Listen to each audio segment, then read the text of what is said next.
Three, two, one. And we are live, ladies and gentlemen. Welcome back to the live stream. Apologize for the early launch and then I had to restart. Ran into a technical issue that I needed to fix before we officially went live.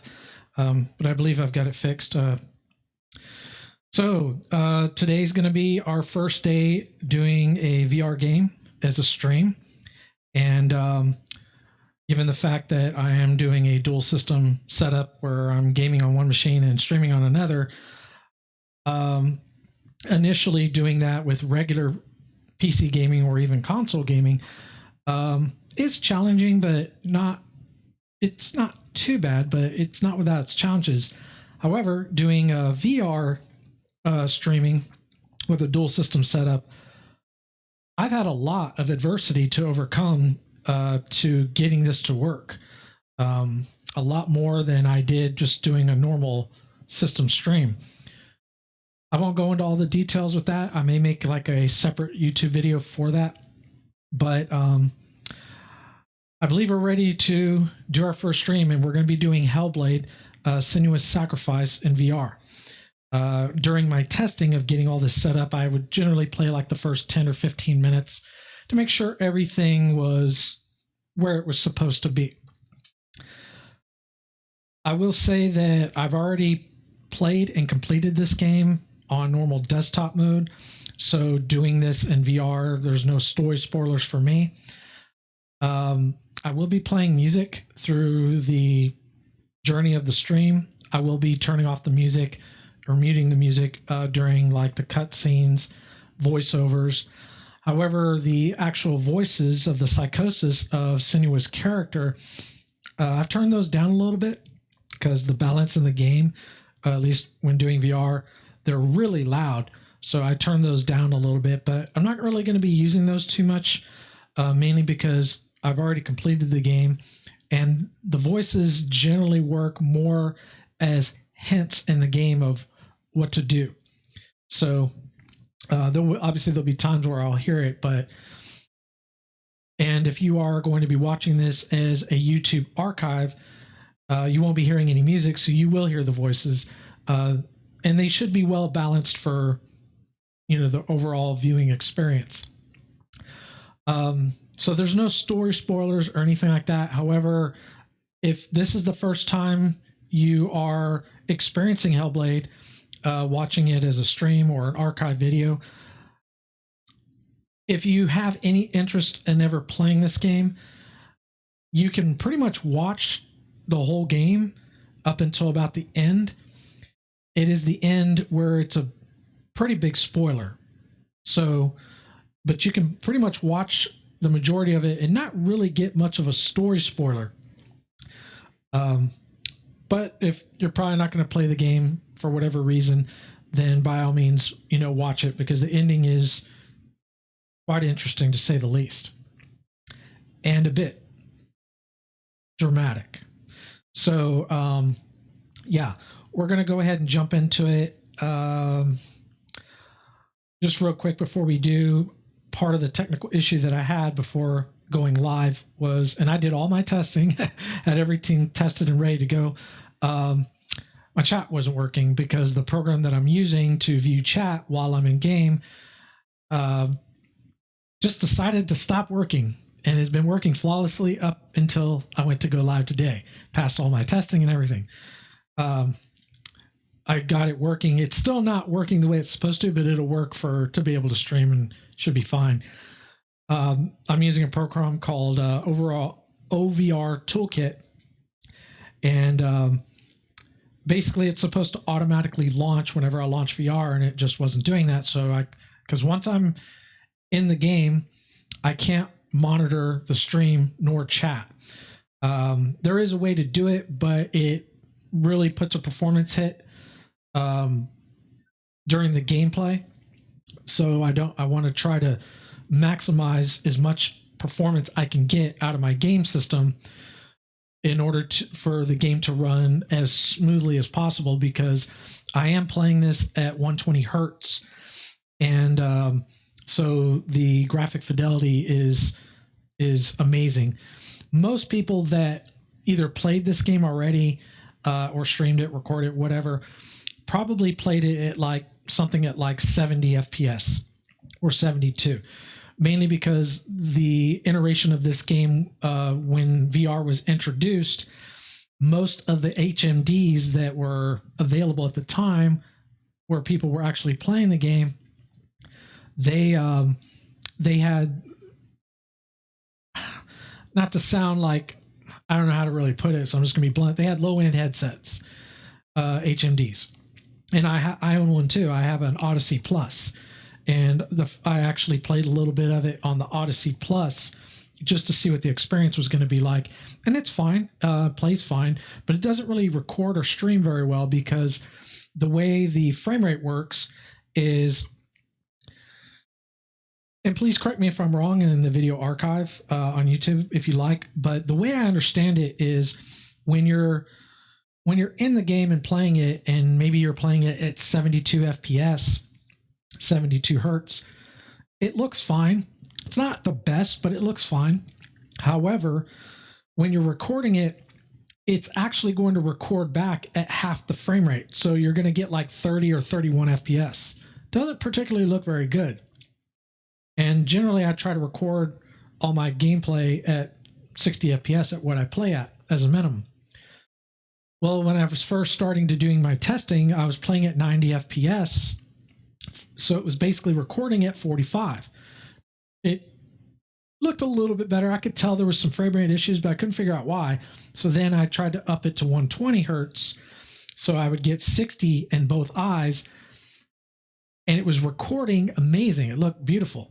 But I was getting some reprojecting issues. Long story short, a little late, I enabled the asynchronous reprojection within Steam and adjusted the settings a little bit and got it all fixed. So now it runs buttery smooth and the recording actually looks pretty good. So that's just one of the issues that I had, but I can say the difference between using a low-end headset and a high-end headset like the Valve Index, it is a big difference. I may make a separate video discussing VR in general as far as like whether the Valve Index is worth it or not, because it is not cheap. But anyways, we're going to go ahead and get into the gameplay here. Now, the plan is to do roughly, a couple of hours, 2 to 3 hours, maybe take a little break, let my eyes readjust, and then go back in and maybe do another couple of hours.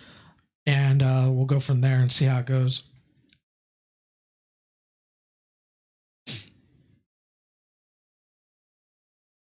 Now, given this is my first VR live stream, and even though I've done extensive fucking testing, I can't guarantee there won't be any problems, but I'm hoping that things will go smooth. Obviously, the more I do it, the more of the kinks and issues I'll be able to work out.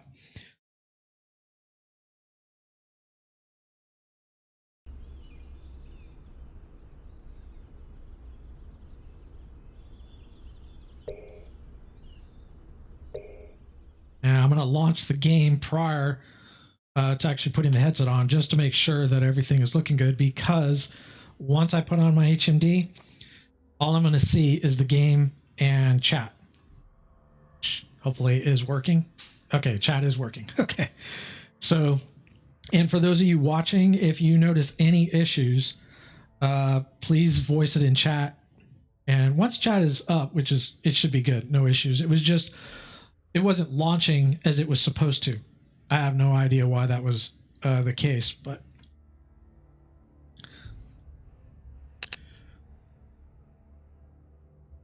oh, here we go. This is going to be an amazing experience and very different than a desktop experience.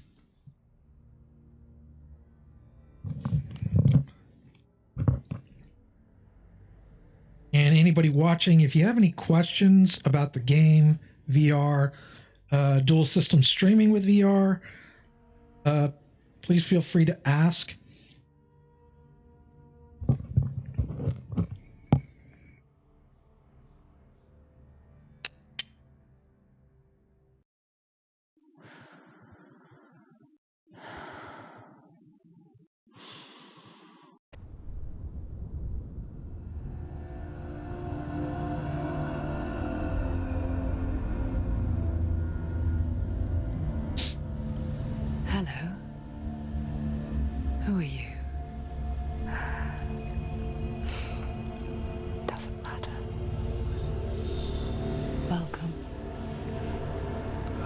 safe with me.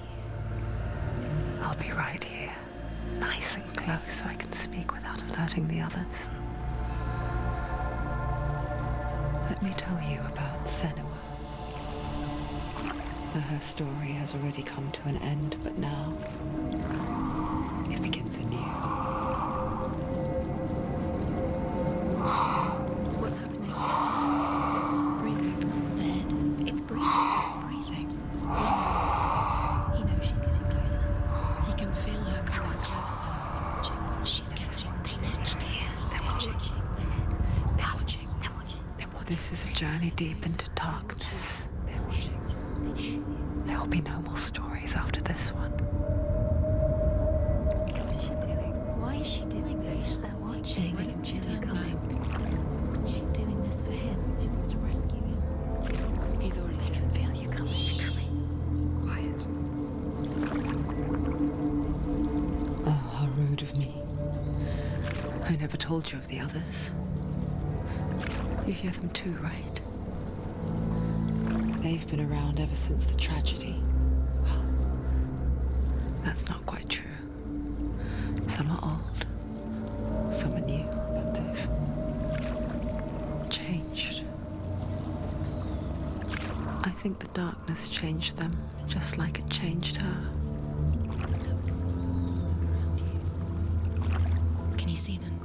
Over there. Why isn't she looking? Why aren't you looking? He's in hell high. Look, up ahead. In hell high. You see it too? You promised you came. Yes. It is real after all. She's finally arrived in the land of mist and fog. The place the Northmen call hell. Turn back. Go back. Go back. It's not safe. Go back. Go back. Go back. It's not safe. They're here.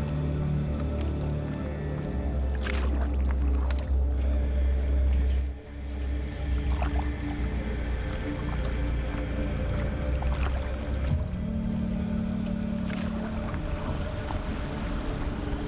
Look around and you will see them. The drowned, the sick, slain. Here they lie, rotting in the fields and rivers of hell.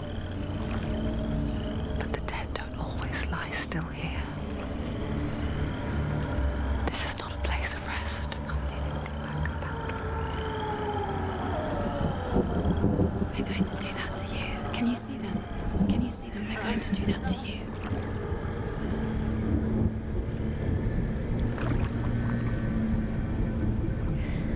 They're watching. Stop. Can you feel them watching? They're watching her. They're watching her. You're so close to the darkness. Go back. Can you feel it?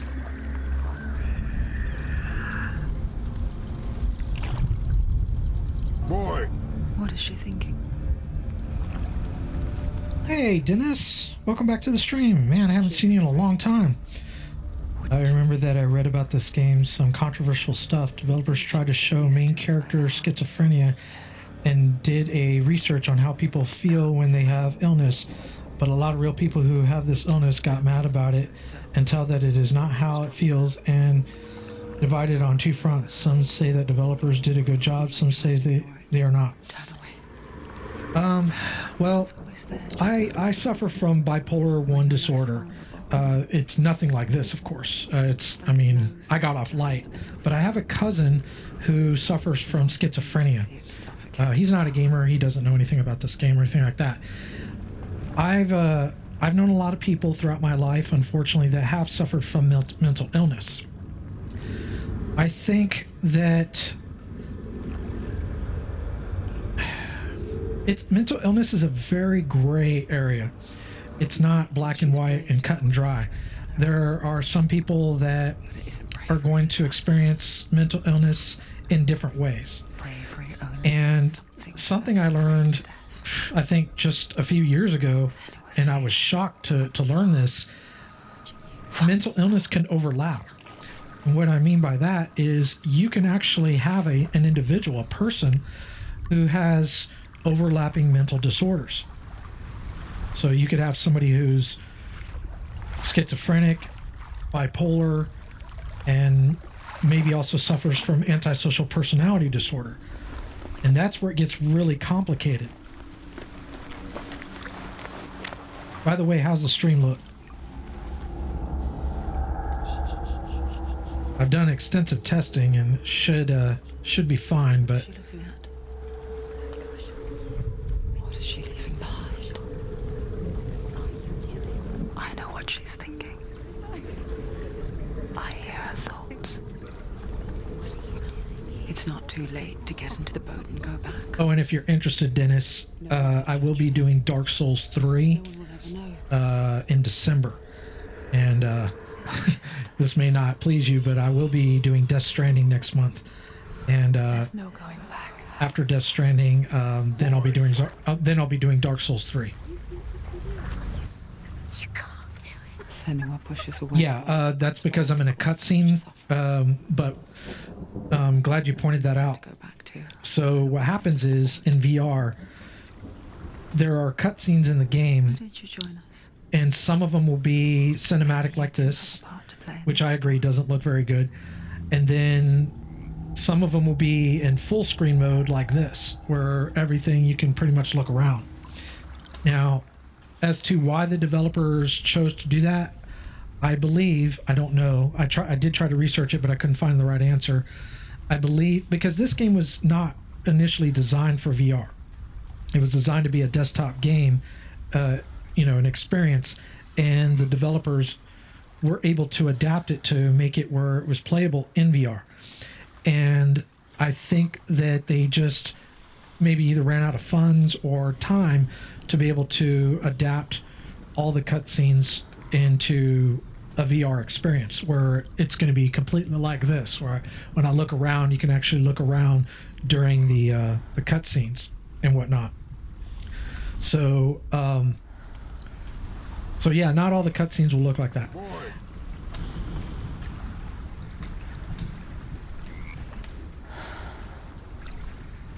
Yeah, that's pretty much it. I don't know if there's a little bit of delay on the chat. I did turn on the delay in chat, so it should be a little bit better.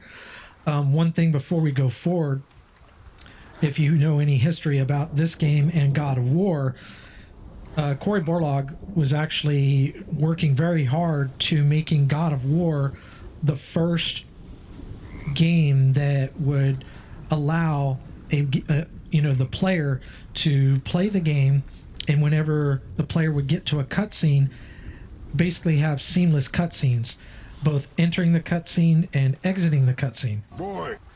Unfortunately, he was not able to make the first game to do it because Hellblade was also Ninja Theory.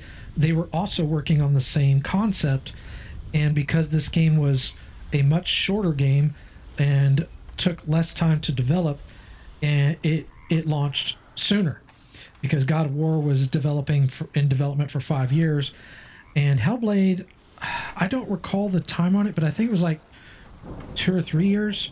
I didn't start following it until after a year, so I think that was the reason why. And Cory was, he wasn't like angry, but he was upset because he wanted God of War to be that first experience.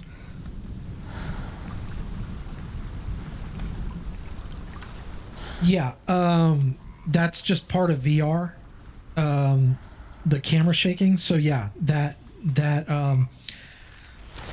can be a little annoying from watching from a. Some VR games are a little difficult to watch without the camera shaking, because basically what's happening is the camera is attached to my headset, but it's also attached to my thumbstick. Now the thumbstick will only go, left and right on a horizontal axis. In order to look all around, I have to actually use the headset, at least for this particular game. And yeah, I can understand that being a little annoying, especially if you've never played. Have you played VR before? If you played it, you would probably understand a little bit more. Doesn't mean it'd make it a better experience watching it as a stream, though. Do not forget my stories, Senua, because your darkness comes from hell, and your fate lies there. They say the burning of a corpse will take you straight to Hela's gate, but gods and the living will follow this path. You must leave the Isles of Orkney across the eastern sea and find a road that leads north and down through deep, dark valleys. After 9 nights of riding, you will follow a great river and will find a bridge covered in gold. The path to Helheim goes from there, across the River of Knives that flows from the dark world of Niflheim. I completely agree with you. And that was something that I wanted to create a video on after I did my first live stream, to talk about VR, to, and post it on YouTube so other people can get an idea. VR, in order to do it correctly, and correctly, I know a lot of people would have an issue with that word, to do it right, you really do need a higher end, headset like this. I have a low end headset. I started with a low end headset. I got the Odyssey Plus for $300, and that was my first, HMD. And even with that, it's cool. It works nice, but it was, my issue with it is it was extremely uncomfortable to wear. The audio sounded awful, and the frame rate wasn't very good. So I was kind of disappointed. And then that's not even to discuss the fact that there aren't a lot of VR games to, warrant spending that kind of money or anything more than, $300 or $400 for VR. So I kind of, put it to the side, but then the Index got, announced, and then all these games were being announced, and there were a few launched. So I was like, let me just go ahead and try the Index out. I had, made some pretty good money that month, and I was just like, fuck it, I'll buy it. And I can tell you the difference between this HMD and the Odyssey Plus, huge difference. It's comfortable to wear. The audio is phenomenal. The visuals are fantastic. The controllers are amazing. But the only issue now is content, games. But there are more games that have launched, and there are more games coming out. So I anticipate that to change, and continue to change in the near future.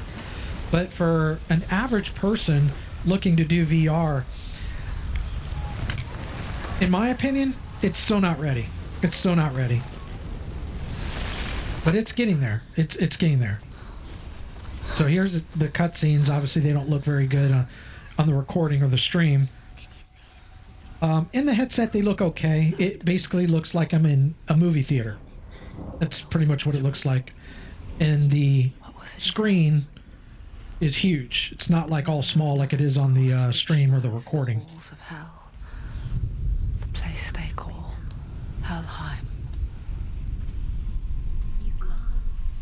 The great thing about this game, if one were to buy it, is when you buy it, you get both versions, the standard PC version and the VR version. Whereas other companies like Bethesda, if you buy Skyrim, you want to play it in VR, you have to buy Skyrim again. I don't agree with that. I think it should be like a DLC at the most, where you pay, maybe, anywhere from $10 to $20 for the VR edition. The source of the darkness is in Helheim. And Skyrim, in all honesty, doesn't really play very well in VR. I've tried it. I didn't really like it too much. I may try it again, though, but I wasn't too pleased with the experience. Oh, you'll also notice that there'll be some snapping it'll look like game stutter. So, for example, if I'm looking around and I need to reposition my camera, okay, so now my camera is kind of out of sync with Senua. She's kind of off to the right. So I'll snap my camera back. That's normal, and that'll be continuous throughout the gameplay.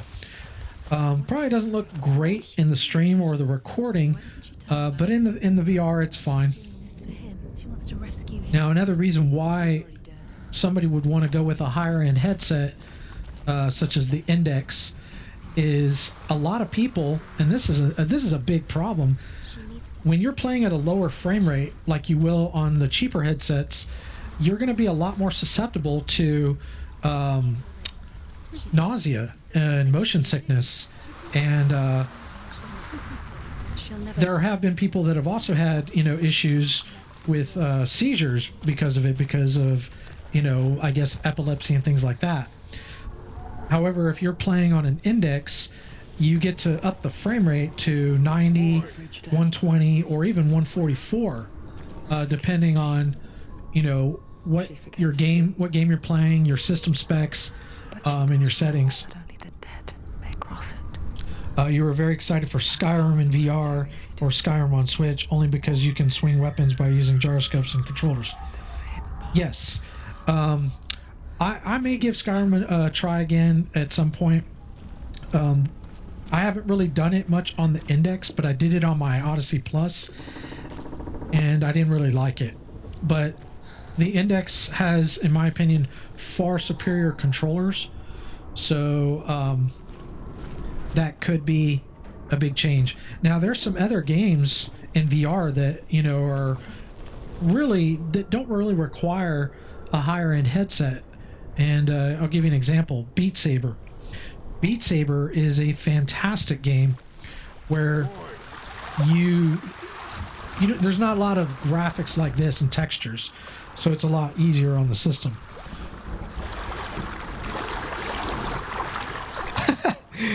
You and me both. I never finished Skyrim either. I would play it for,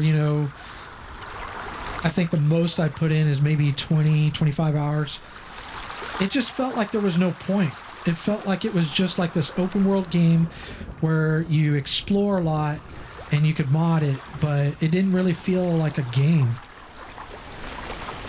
It felt like an MMO without the MMO experience. The Northmen speak of 9 worlds. The world of men they call Midgard. Sky gods dwell in Asgard. The gods of earth, harvest, wind, and sea dwell in Vanaheim. The good elves dwell in Alfheim. The evil ones dwell in Svartalfheim. The mountain giants dwell in Jotunheim. The fire giants dwell in Muspelheim. Niflheim is the world of ice and darkness. Only the dead dwell in Helheim. And that is where you must travel. I am with you on that one, Dennis. I'm not a real big Bethesda fan. Been pretty disappointed with Bethesda, so I probably don't see myself buying any more of their games.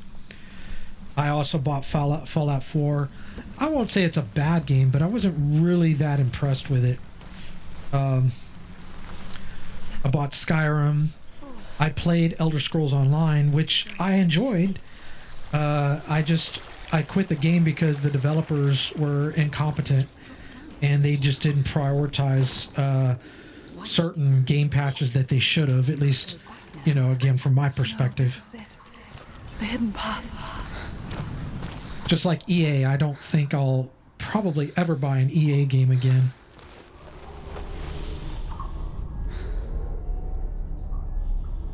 It's going to hurt you. It's dangerous. Don't kill me. I'm not one of them. Don't listen. I was just hiding. I find I live longer that way. Don't listen. I'll never let the bastards catch me again. Never! Wait. Truth. Who are you? It's just a memory. Truth? Is that you? Around you now. For my tales stories of the Northmen. They call me Druth. A liar. He's An old fool. Druth is my truth. It's good to see you again. You kept your vow. Guide you in this life and the next. You'll never find it. I will tell you my stories of hell, if I may walk with you. Tell me your stories again, old friend. I'm listening. The runes seal the gates to hell. Focus your inner eye, and you too will see what's hidden in plain sight. Focus.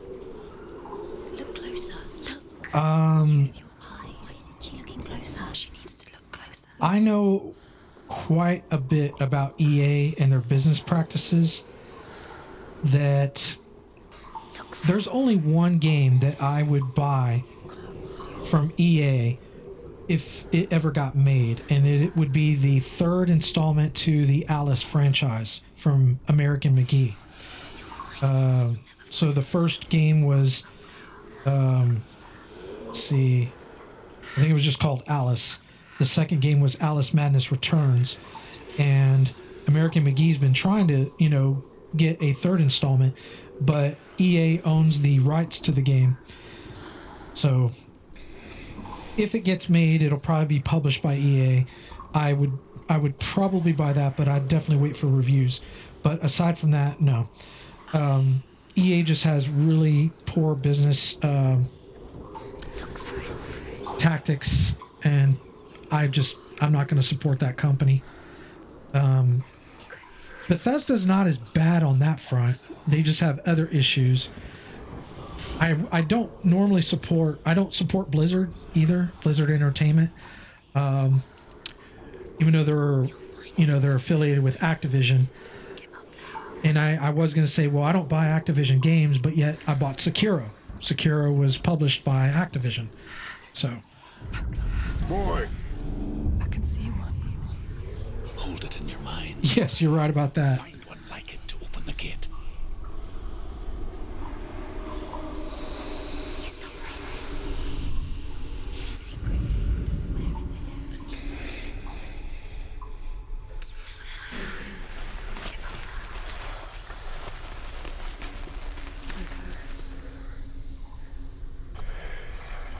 To give you a perspective of what VR is like, Dennis, if you've ever seen a 3D movie, it's very much like that, only much, much better. Because you get to look around in your environment. I mean, obviously VR only stimulates the audio and visual experience. You don't get your other senses, like you get a little bit of touch, through haptic feedback. So there's a little bit of that, but it's still that will probably be the next big iteration to go forward even more. But the sense of smell and taste is something that you just don't get. However, if you're familiar with John Carmack, who is pretty much the big advocate in helping VR technology, they're actually working on some kind of, I guess, mod or adapter or an adaptation for VR headsets where you will actually get some kind of nasal spray that will spray or, I guess, emit certain smells. So, for example, when you go outside, you can smell the grass. You can smell when the rain is coming in. You get all those extra things, and that's something you just don't get in VR. So they're actually working to implement that. You hate 3D movies. 3D movie for me looks 3D only for the first 3 minutes, and after that 3 minutes, my eyes get used to it, and it looks like regular movie, but in worse quality.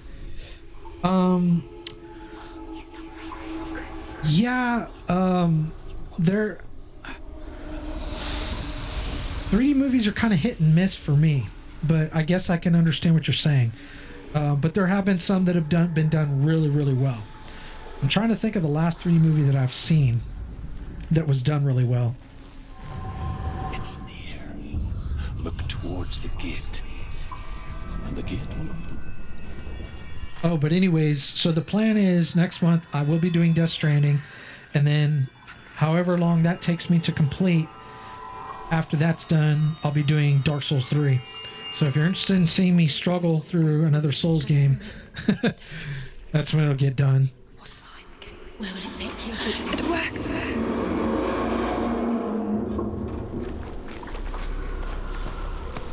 And the reason I'm going to do Death Stranding is because I've seen a lot of footage.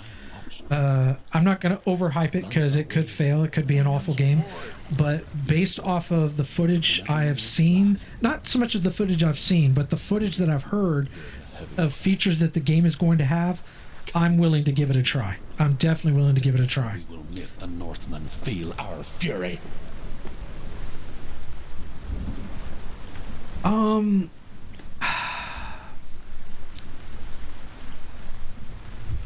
For a first playthrough, I want to do my first playthrough, single player. However, when I'm going to do another playthrough of Bloodborne, because I love Bloodborne, even though there were times where I was really pissed off at the game. And when I do my second playthrough of Bloodborne, I'm definitely open to co-op for that. And if I do a second playthrough, of any of the other Souls games, then definitely co-op for that as well.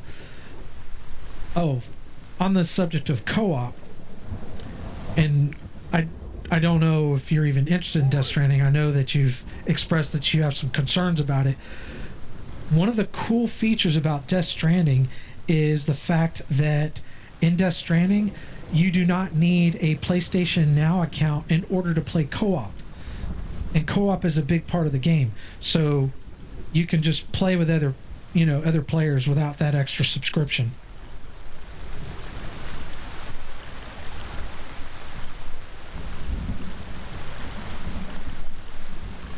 That's fair. I don't recommend buying games at launch.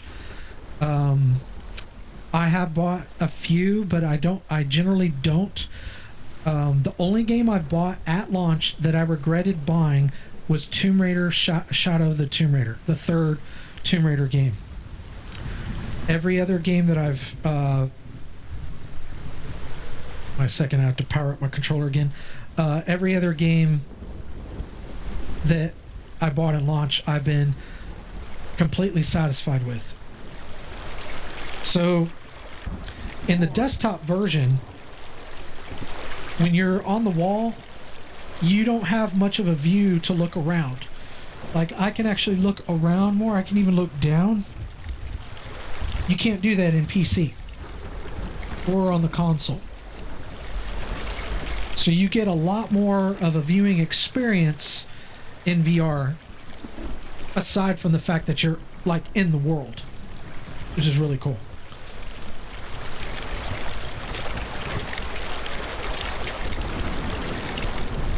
You know what? I was gonna buy Red Dead Redemption 2 on PC.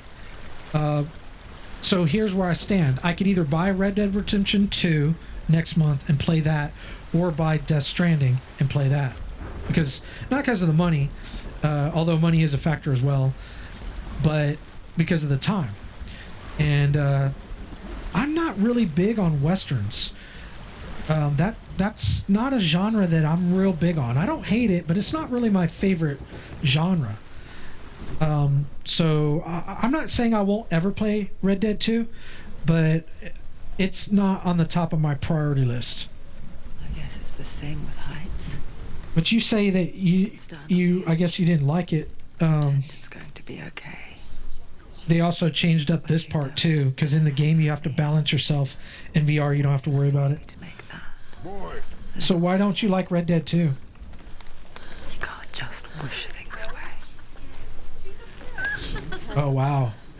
I was actually going to give Grand Theft Auto 5 a try because I've heard everybody that's come to my stream has raved about Grand Theft Auto 5. The only reason I didn't try it out is because it just didn't seem like a game that was going to be something that would work for me, but I'm open to trying it. I just don't have the time for it, so I don't see me doing it anytime soon.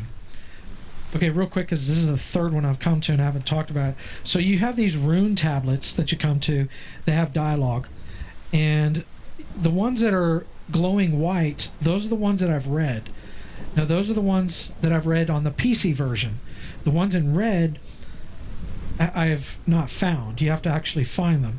So I'm going to try to work hard as doing my... This is kind of my third playthrough, actually, of Hellblade. I'm going to try to see if I can find the others. The world of the dead is ruled by the giantess. That lightning looks amazing. Daughter of Loki. The gods feared her bloodline, bad on her mother's side and yet much worse on her father's. So, as a child, the All-Father cast her down into Helheim and gave her power over those who die of sickness, age, hardship, and self-slaughter. In all of the 9 worlds, only Hela can resurrect the dead. To Hela, your Dillion was sacrificed, and with her you must bargain.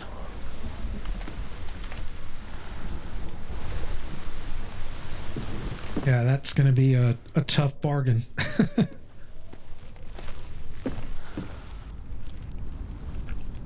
So, since you're probably not going to be interested...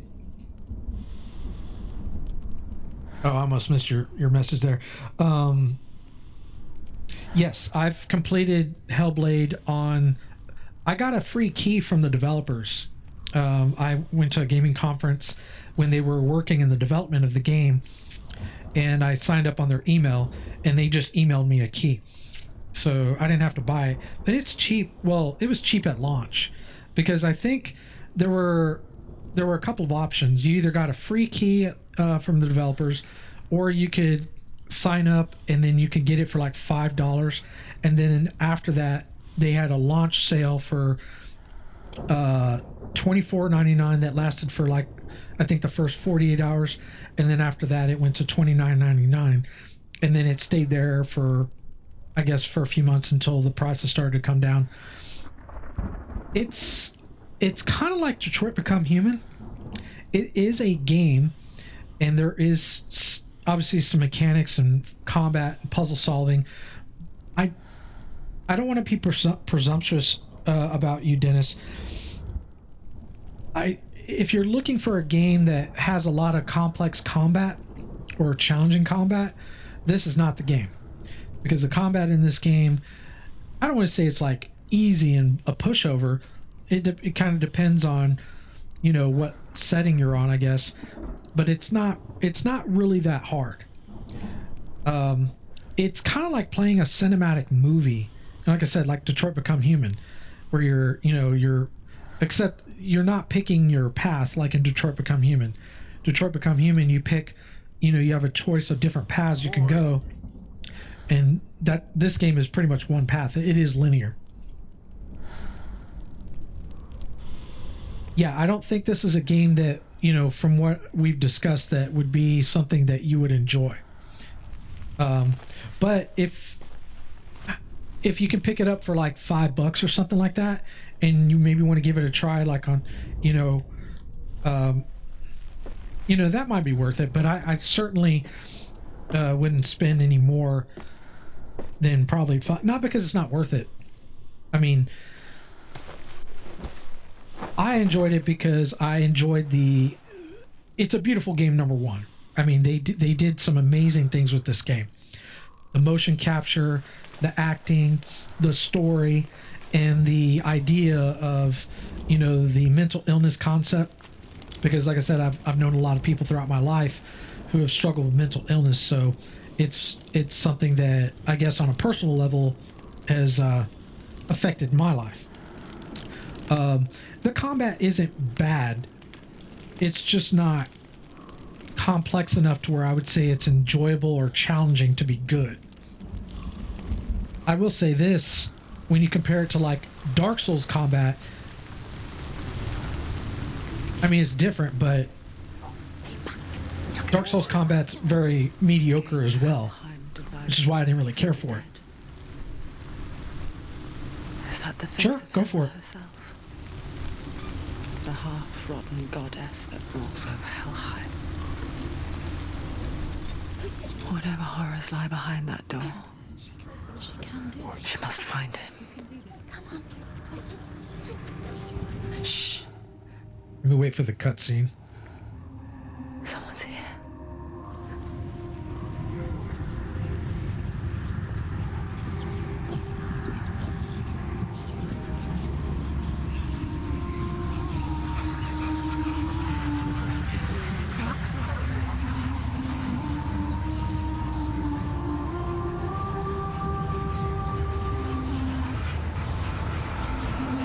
God, that is so amazing.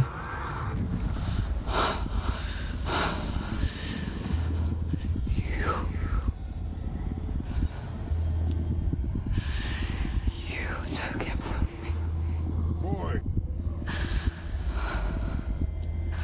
I beg you. Let him go. I'll give you what you want. I won't resist anymore. Just give him back.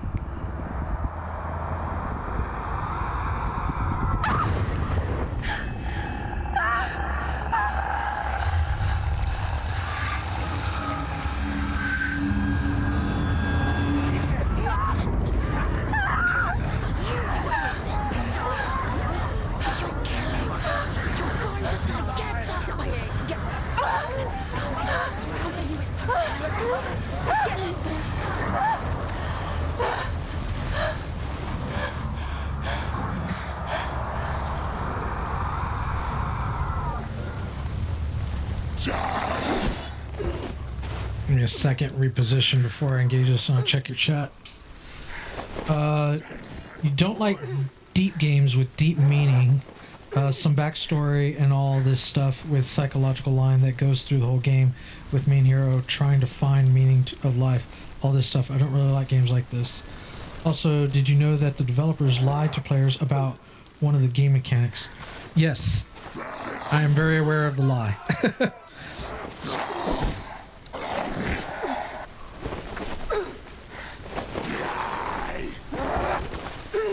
Well, now that I know that, then yeah, yeah, in this game probably wouldn't even bother buying it at all, if that's, you know, and that's totally fine. It's kind of like I won't play MMOs anymore.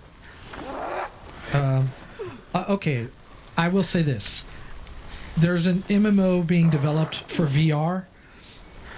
I would maybe try that. But I won't do like a full MMO anymore because it's just too time consuming, and well, that's a long discussion. All right, let me go ahead and kill this guy.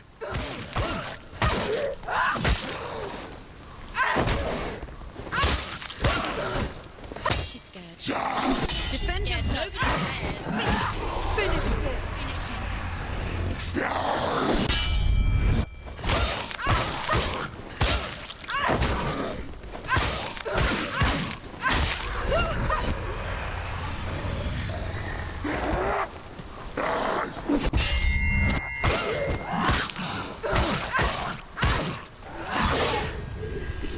I may change the difficulty on this, but I want to play a little bit because I haven't played this game in a long time. Go again.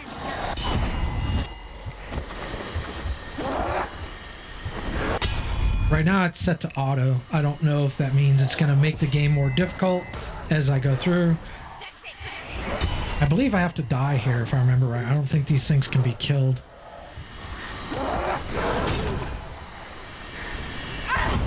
Yeah, I have to die here. Don't give up.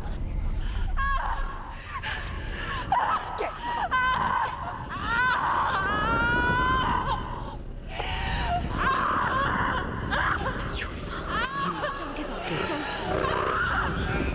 You did this.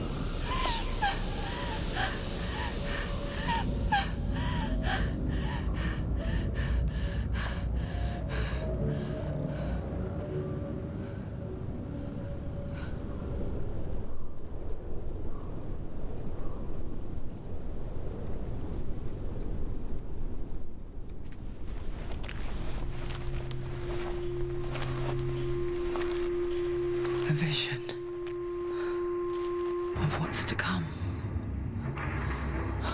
Poor Senua. The darkness does not bargain. It does not reason. It is rot. And now it has taken hold. It will spread towards her head, the seat of the soul, until there is nothing left of her.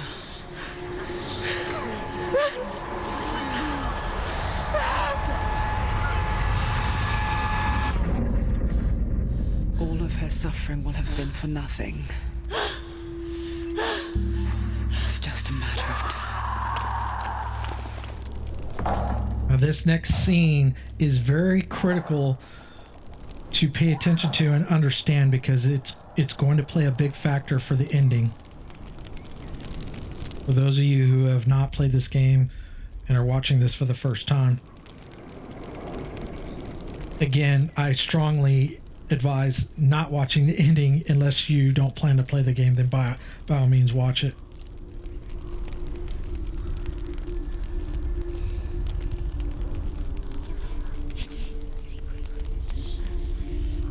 The hardest battles are fought in the mind. That is what Dillian taught her. With every defeat, the dark rot will grow, and soon it will take her soul.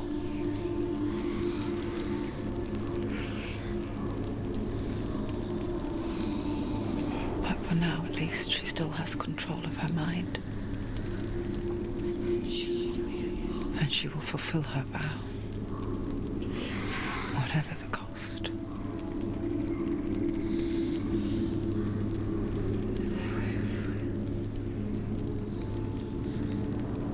He's not right.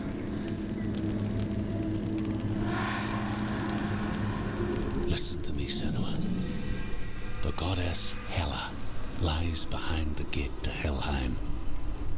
To open the gate, you must first face the gods that guard it.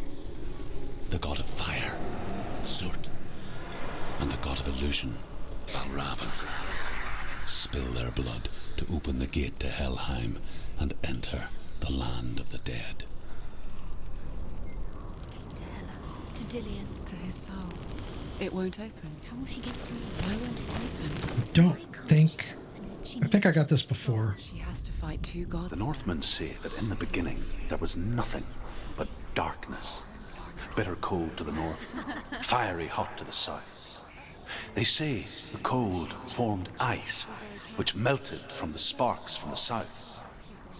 The power of the darkness gave life to the dripping ice, and the first giant was born, and was named Ymir.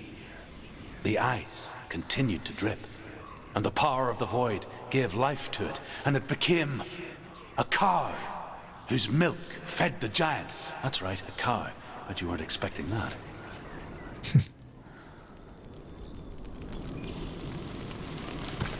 Are you currently playing? What games are you currently playing now, Dennis? Or is there any particular game that you have your eye on in the future of playing? Valravan, ancestor of the seers and master of ravens. He hunts his prey with his powers of illusion and feasts on their remains.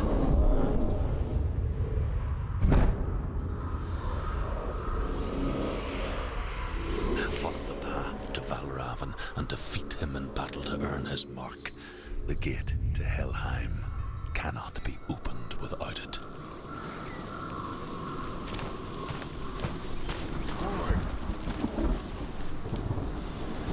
You lost your 98% save in Breath of the Wild, so I'm replaying it.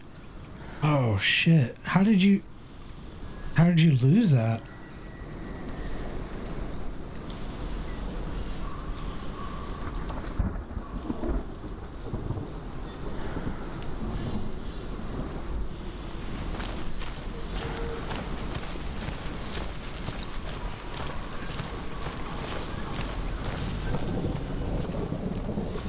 I was actually going to play Horizon in November because I've had mixed feelings about Death Stranding.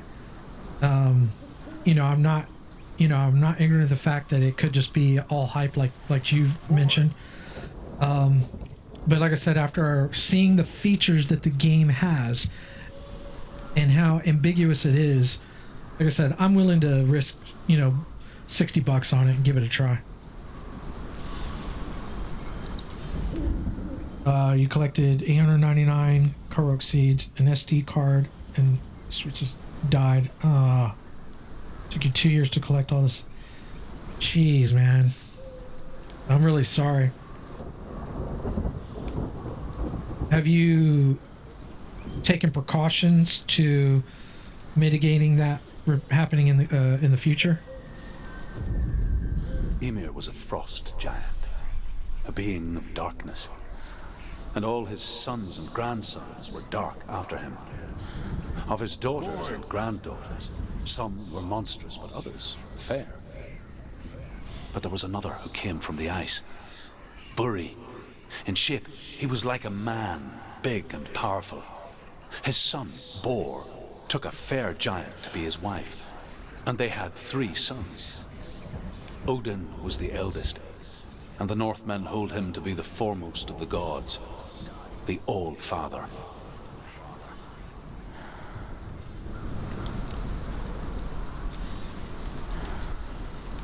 Oh, you don't use SD card anymore? Cloud saves cost money? Yeah, I agree. Yeah. I don't recall if you remember when I did Bloodborne, but the way I did my Bloodborne saves, so I use Google Cloud because it's free, and I have multiple accounts because, you get, on the standard free edition of Google Cloud, you get 15 gigs. And let's just say I've got several accounts. I won't say how many I have, but I have several. So I have one set up just for game saves. So when I was doing Bloodborne, I saved. Okay, you have the 100 gig cloud. Okay. So what I did is I had my game saves saved on my PlayStation, and then I would copy them to my USB thumbstick, and then I have my thumbstick on a KVM switch to switch between my PlayStation and my PC. After I copied it over from my PlayStation to the thumbstick, I'd switch the KVM to the PC and then copy it over to my PC cloud folder, and that would save on my PC and my cloud. So I've got 3 backups. I have the one on the PlayStation, the one on my computer, and the one on the cloud. So pretty much negates any possibility of me losing my saves. In fact, it's funny because Monday my NAS server died. Well, it didn't die, but my hard drive failed. So I had to go to the bank today to get my, to the safety deposit box, because I've got my backups stored in my safety deposit box. So I'm going to have to restore. I already replaced the drive, and now I got to restore it. But, a good backup system is always a wise thing to do. And I learned the hard way, because when I graduated college, I never lost files before. I never had any issues with ever having to do any backups.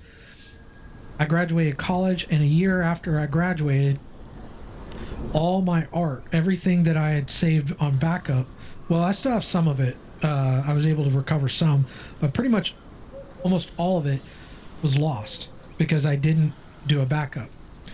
So I learned a very hard lesson, probably one of the worst times to learn it, because I needed that in order to send out my portfolio to, businesses and things like that. But then the recession hit, so it was kind of pointless.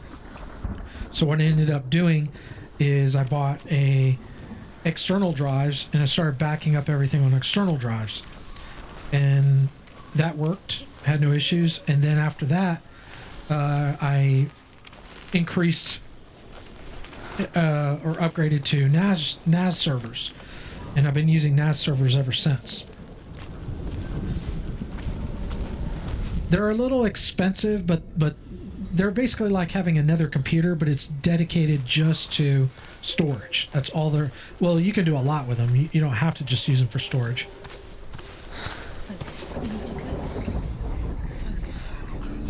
illusion hides the path to Valravn. Don't trust your eyes. Find another way to see the truth.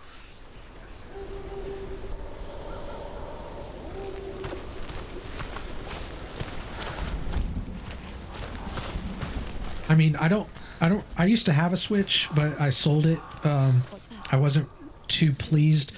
The games were cool, but I had some issues with the Switch I won't go into, but Come on, push it. I could have taken the SD card out of that and tried to do a backup. I don't really recall how the backups are done for saves on the Switch. My main issue with the Nintendo Switch was I don't particularly like the default control schemes that most developers come up with for the button placement. I like to map out my buttons to what I want, not what the developers want. And the Nintendo Switch, it can be done, but it's very difficult to do. You know, you have to get all these adapters and shit, and the thing that I couldn't get to work correctly was the gyroscope. So I just said fuck it, so I sold my Switch. There's some great games on the systems. I definitely don't dispute that, but there's so many games to play and to choose from. I don't need to own a Switch. I can play other games. Once we do, we mostly just close our eyes again and Like pretend. this fire in VR is just, I mean, aside from me not being able to feel it, I mean, it just looks amazing. It's definitely a drastically different experience than what you would see on a normal desktop display.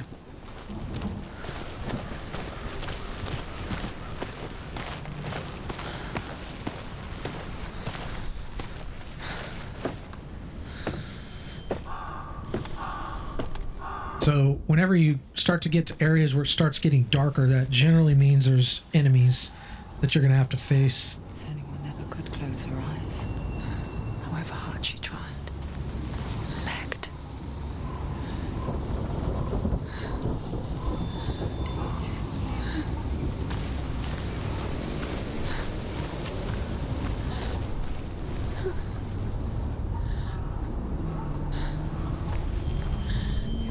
I wonder if that raven will fly off. Sometimes they'll fly off and you can watch them fly.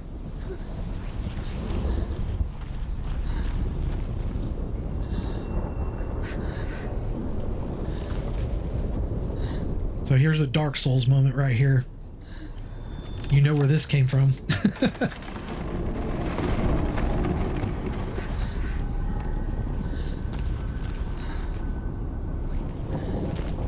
This is the price she pays for seeing things differently.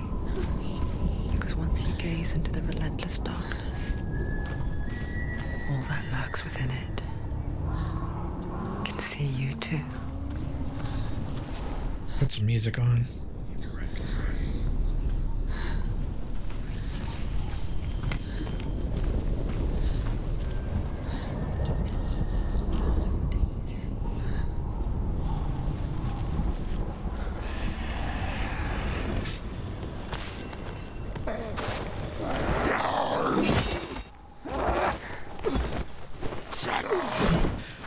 So one of the things I don't like about the combat in this game is she will automatically run to her target. You don't really have full control of your character, and that gets a bit annoying. I don't mind that she auto locks. I mean, I would prefer to be able to choose my target to lock on. That's another thing. You don't get to choose what target to lock onto. And obviously right now it's not an issue, but later on when I start fighting multiple enemies, it is an issue. And the fact that she'll run to whatever enemy you're locked to and you can't choose which enemy to lock onto, it just sucks.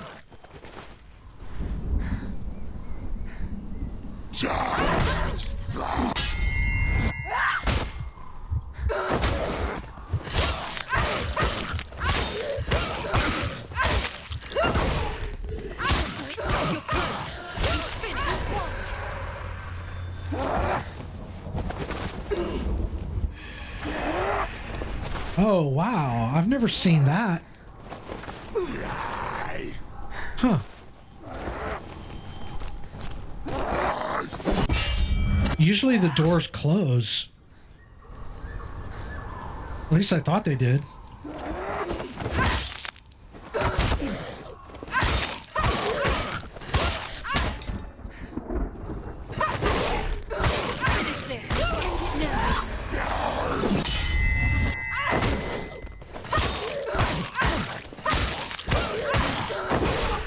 Like the combat, it is dynamic.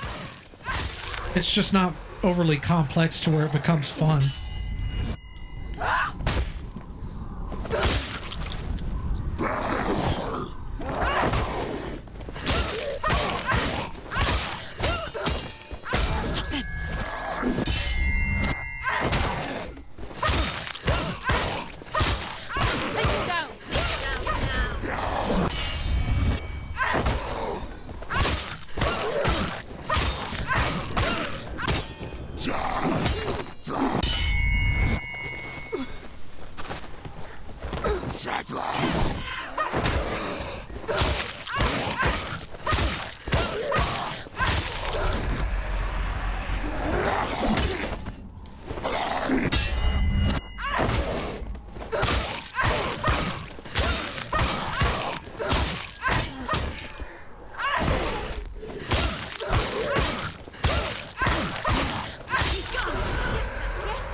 Okay, I guess the doors don't close. I guess it's just a bricked wall. I mean, obviously I know I got to go back through there, but I thought the doors closed.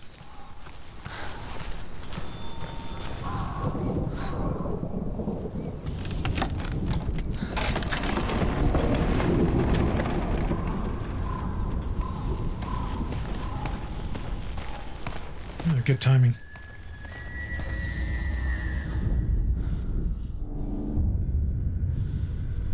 Valravan's power of illusion comes from ravens. Align the ravens to break his magic seal. Show me what you have seen, Truth. Look how much it's changed. It's all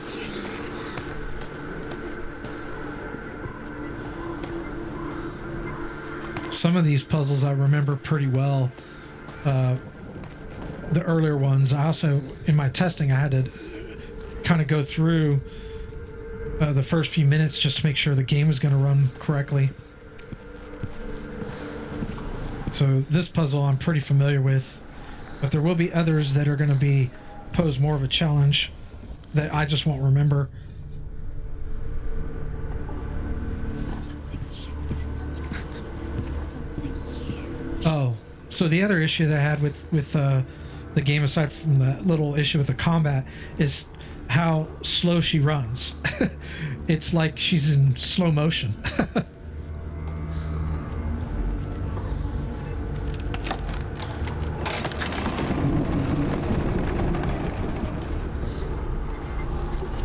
you feel it too? It's like crossing into another world that looks the same but feels different. An imposter world where the forest itself is watching.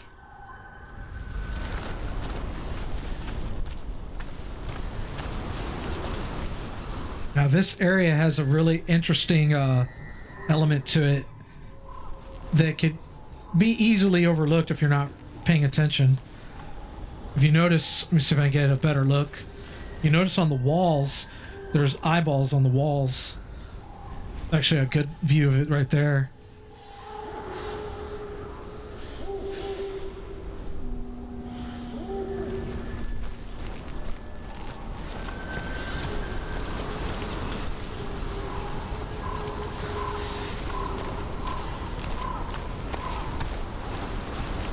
Another gate.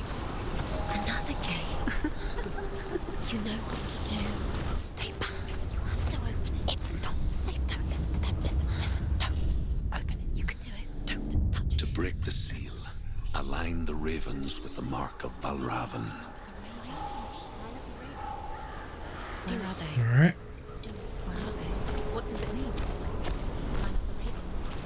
Which ravens? Where are they? Can't you see? Line up the ravens. Line them up. He said to line them up. Shh, shh, shh, shh, shh. What is it? I hear something. If you hear the soul of Valravan, follow it, and it will lead you to him. But be aware of his illusions. Oh man, that's damn. That looks awesome.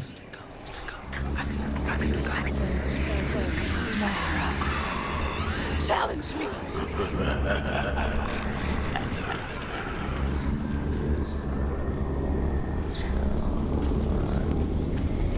He's gone. He disappeared. Where'd he go? You lost him. Where is he? It's not your fault. Listen, focus. There's this old film that I watched as a kid called Time Bandits, and these fucking skeleton motherfuckers kind of remind me of those. I don't know if they're wraiths or what they are in Time Bandits, but it's pretty creepy shit.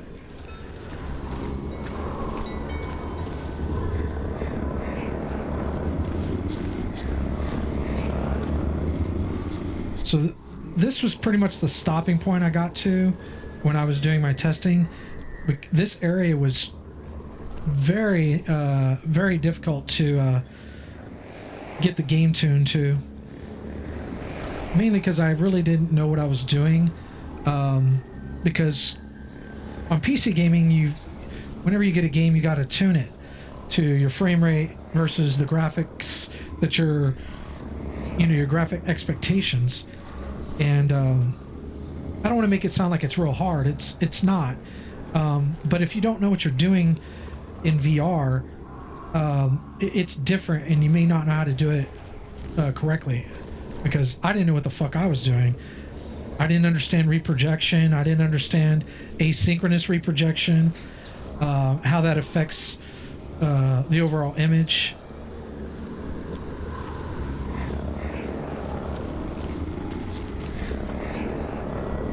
Like on a regular desktop game, a lot of us gamers experience what is known as screen tearing. And you kind of can look at VR having a similar issue, but it's not screen tearing, it's reprojection.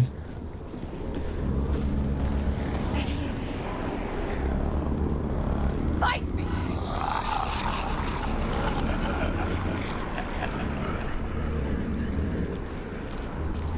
The game does hold your hand quite a bit, like, points and directions where you should be going. Is she lost? Of course, the voices also tell you, give you hints on what you should be, Before the tragedy, should be doing. she journeyed into the wilds of her native land, living off berries, roots, and rabbits. It's not uncommon, you see. We call such a person a gallant. Some, like Truth, become gallant in search of penance. Others, like Senua, to purge a curse. Those who make it back are forever changed.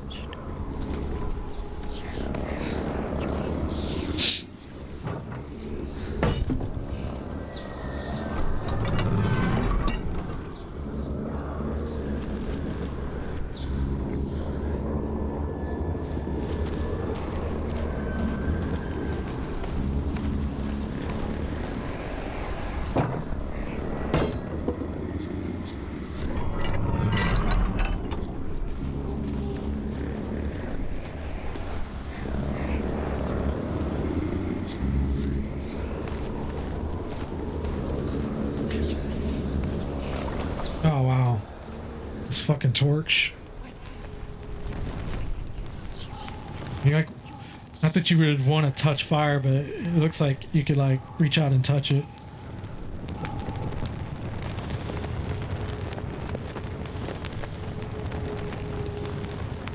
Damn, that looks badass.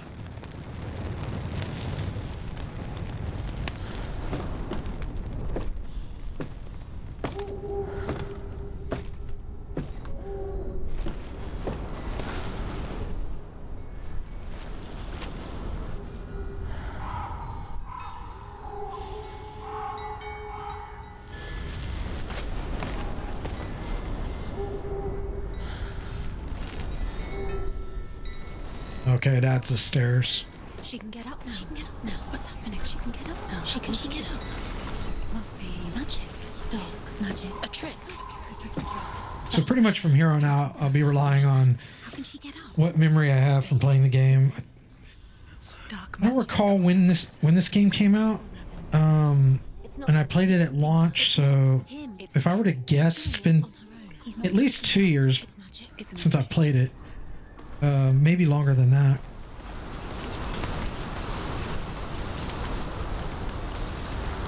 Oh, wait a minute.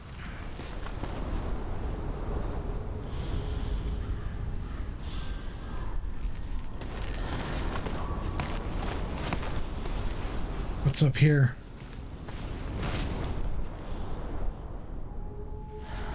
Oh, there's a rune over there. How the fuck do I get over there? I don't think I have that one. Maybe I have to go around the other way.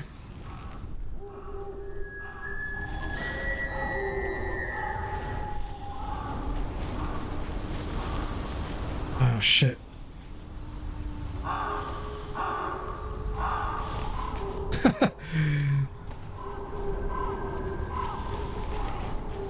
I was snapping while I wasn't fully turned around, so it was kind of orienting me a little weird.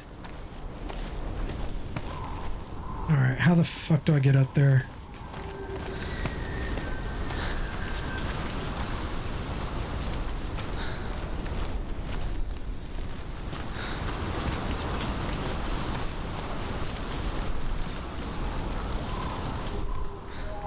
That's blocked.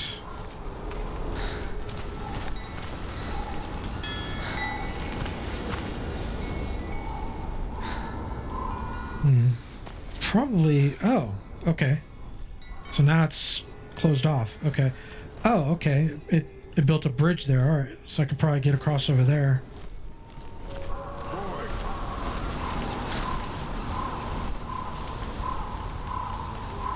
Oh, cool, Dennis. Yeah, I'm glad I could help, man.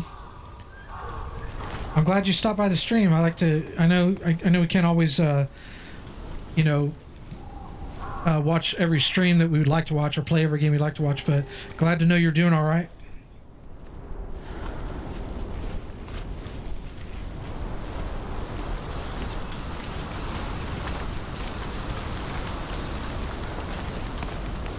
All right, let's see what this one has to say. Okay, so this is kind of like a, almost like an S shape. Yep, I don't have this one. I never got this one. The Northmen say that Odin has two ravens. Their names are Thought and Memory, and each day he sends them out to fly all across the world. Upon their return, they perch on his shoulders and tell him everything they have seen and heard. In this way, he learns of things far and wide, and for this reason, he is called the Raven God. Senua, like Odin, you must seek wisdom through thought and memory if you are to succeed in your quest. Boy! You were listening to my voice and how your audio dims when you're speaking, and it got me to the thought I can set up my OBS so I can speak normal and just Google how to do it, and now I can speak on my streams for the first time ever. Dude, I am very happy that you noticed that, because a lot of people who come to watch streams, they don't understand. Once you know how to do it, it's easy. But knowing how to do it and how to set it up, it was not easy to find that.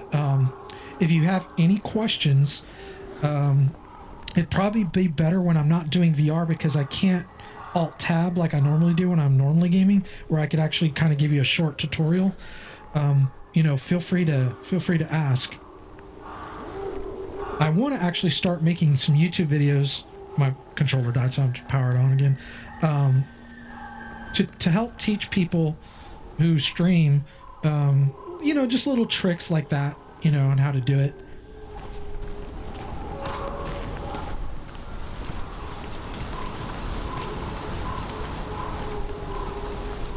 So I have my audio set up to where it obviously it lowers the music, but it also lowers the game sound too.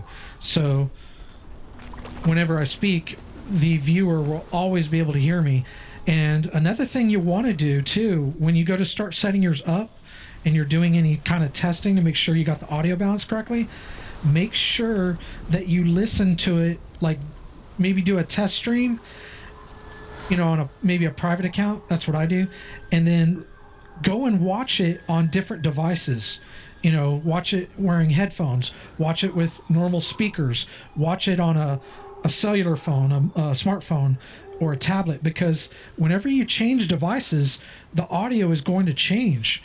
And that was challenging to get pretty much everything tuned to where it was going to sound good on all the different devices.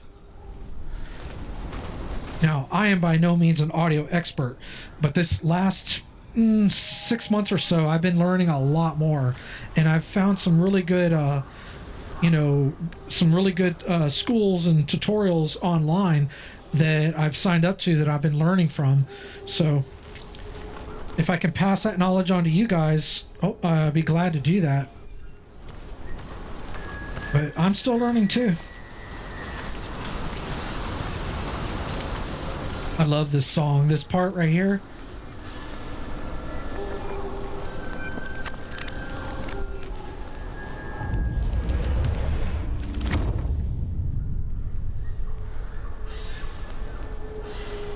I watched Adam Jones when he was playing that part in concert. I don't know what he's using, but he's got like this tube that he has it like hooked up to, I think he has it hooked up to his guitar.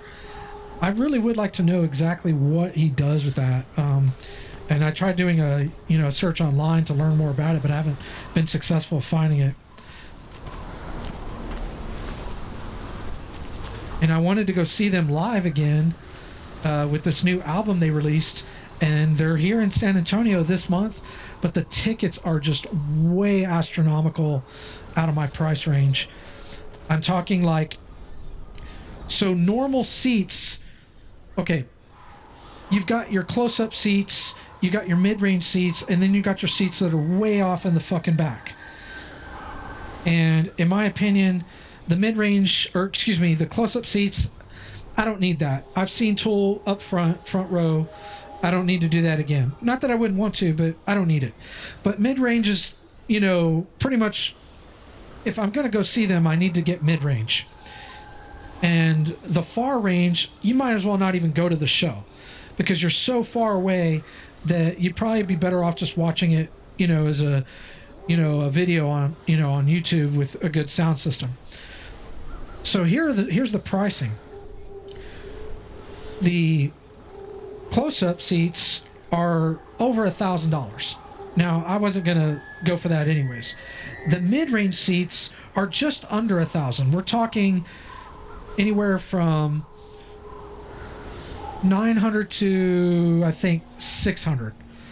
And then the range that are far, like way out in the fucking, like I said, you might as well not even go to the show, are like anywhere from like $500 to $300. And I'm like, okay, so I'm willing to drop, $500 to go to that show. But the closest seats are so fucking far away, I'm not even really gonna get to experience it. And yes, Tool does use screens, but even with the screens at that distance, it's like, and I've been to the AT&T Center where they're gonna play, and the acoustics, they're okay. They're not great, but they're not terrible either. And it's like, if I'm not willing to pay $500 for, distance seating like that, like for mid-range seats, sure. So unfortunately, I'm not gonna go see Tool this year.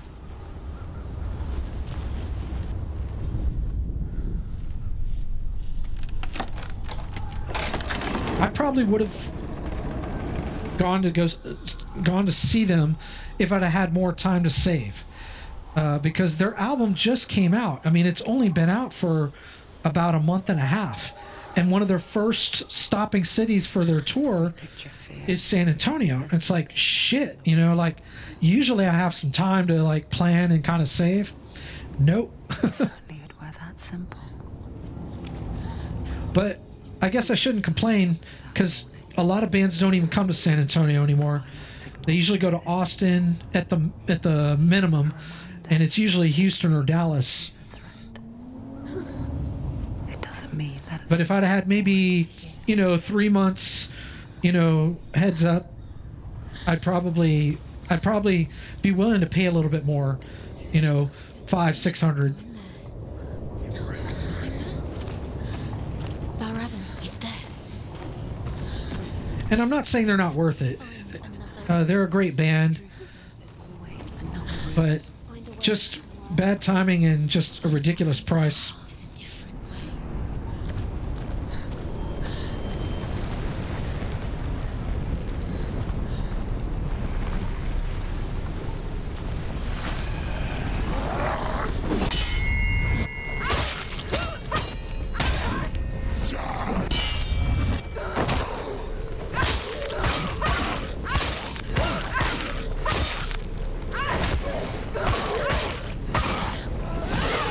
It's nearly over.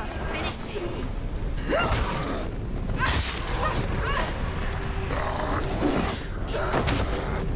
Put some Jorge Masvidal shit on this fucker.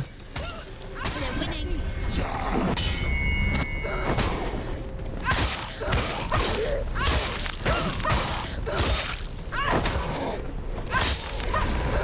Whoa.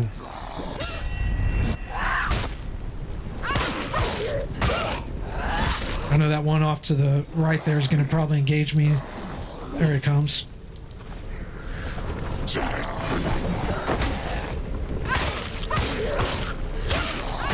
He can read it. See, you can't change targets. I really don't like that you can't change targets like that. Well, you actually can change targets, but you kind of have to trick the game into letting you switch targets. Whoa.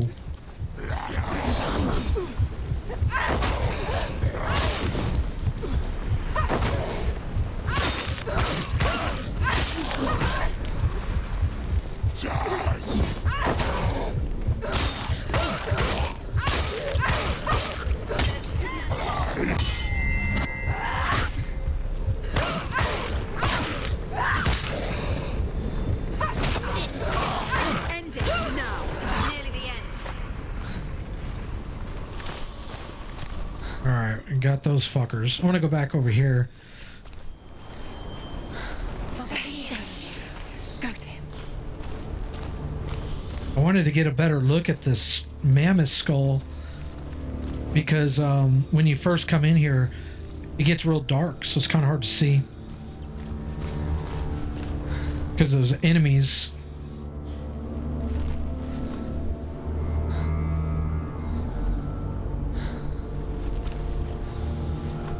So last night I watched the new Godzilla film, and they had some kind of weird monkey mammoth looking thing in there.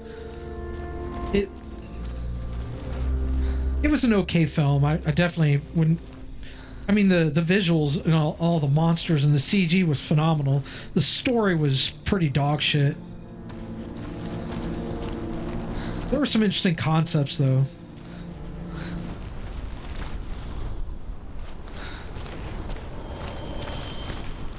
So here's another rune. The Northmen say that Odin and his brothers killed Ymir, and that the world of men was formed from his corpse. They made his bones into stone, and his flesh into earth, and his blood into the salt sea. Boy, They set his skull to be the bowl of the sky, with his brains for clouds. Odin and his brothers caught the sparks flying from Muspel and made them into stars. And to protect the new world from the giants, they used Ymir's great curving eyebrows as walls.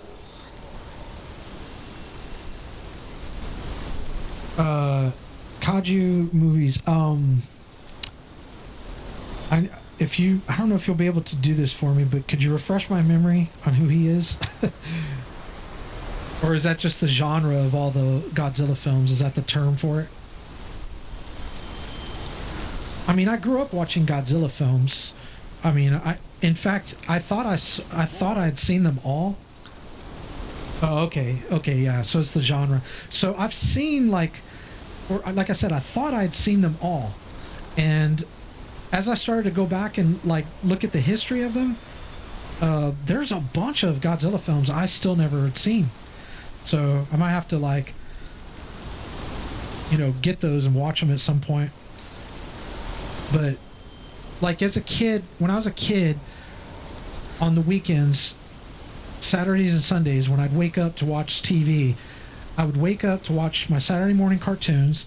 Then after Saturday morning cartoons, it was, the monster films like Godzilla, the kaiju films. And then on Sundays, it was more like cartoons and then kung fu theater. I don't know if you're familiar with Quentin Tarantino, but a lot of Tarantino, he makes a lot of like kung fu theater references in his films. Kill Bill being the most major one. And I was totally hooked on kung fu theater. Another thing too I'd watch on Saturdays and Sundays was the Three Stooges. But I'm pretty old, so that was back in the days where TV was actually TV. It's not like it is today.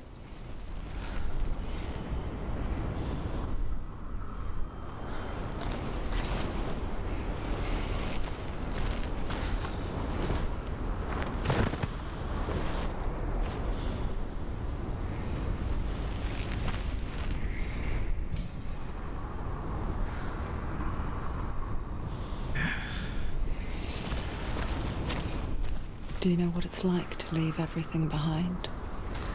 Your home, loved ones, to head deep into the wilds, perhaps never to return. Senua does.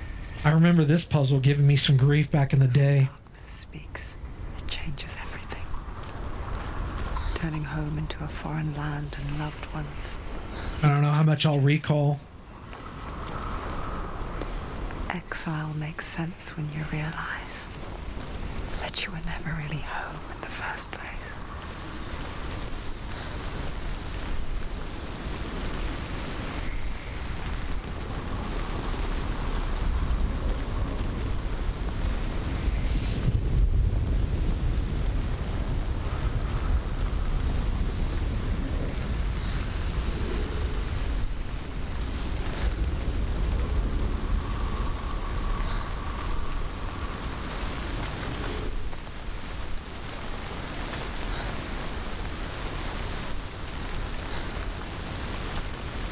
Oh, there's the symbol.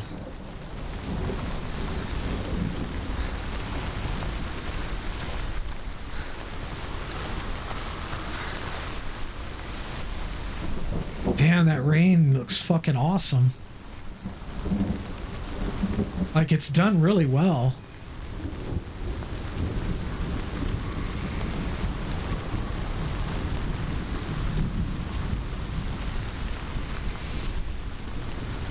I think this is...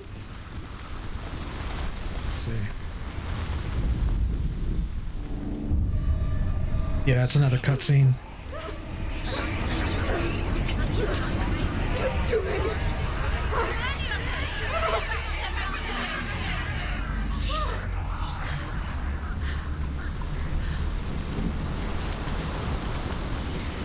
Okay, it's obviously showing me something. It's over here. It's over here. Is that? It's over there. No, it's here. There's two. Listen, focus. It's magic. It's magic.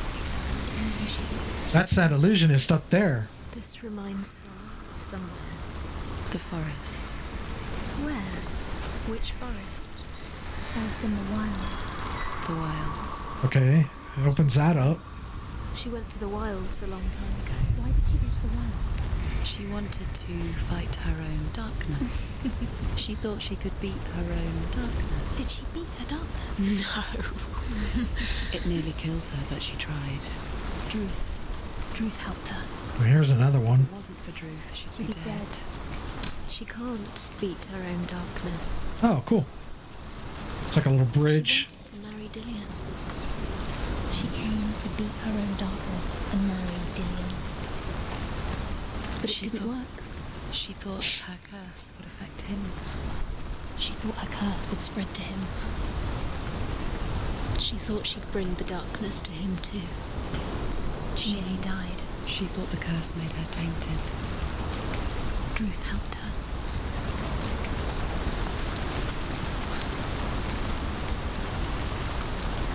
I don't understand. What was the point of that?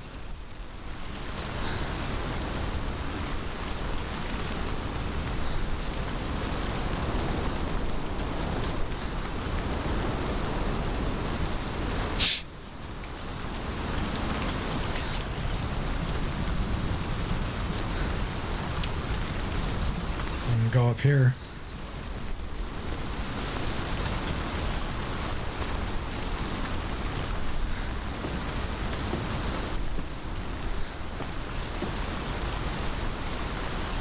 Oh, okay, here's another one.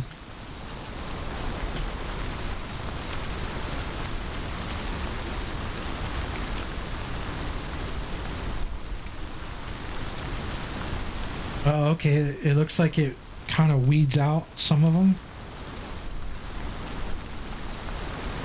I guess we can go through it. The ravens. They've gone. No. Half of them have gone. They've gone. Some are still there. But where? Some of them there. Now Raven's helping. He's not helping. It's a trick. Quiet. Out in the wilds. In the cold winter woods. Where have they gone? She no longer felt fit. Whoa. That fire's right in my face. Gave into the darkness. Now there's a bridge. We can put that down. She remembered Dillian's words. She remembered her promise. She resolved to fight on. I have a bit of a memory span of goldfish, so some things I'll remember, some things I don't.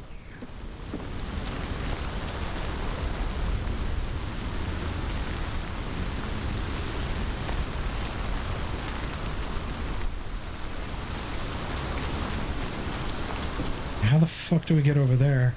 Oh, there's a bridge there. Oh, wait a minute. There's some stairs over here. Let's just go.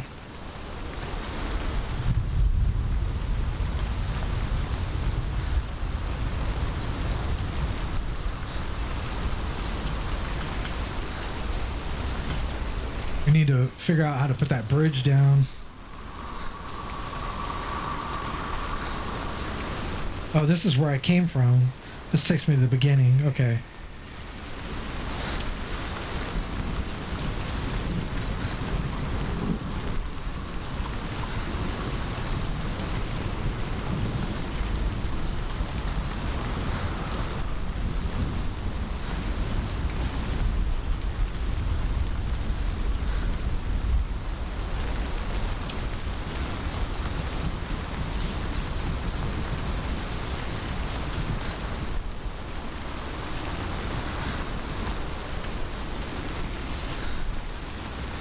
One of the drawbacks of VR is these HMDs tend to get hot because you've got these pretty much miniature gaming monitors in the headset, and because of that, you got a lot of heat build up there. And I'm in Texas, so we have allergy problems here. And it tends to irritate my eyes a little bit sometimes. That's why I'll probably have to take like a break after playing a couple hours. Thanks for the stream. Thank you for chatting. Thank you for helping OBS. I wish you a good day. It's time for me to go. Okay, Dennis. Well, thanks for dropping in. Glad to hear you're doing good. I'll see you on the next one, man. Take care. All right. I'm trying to figure out how.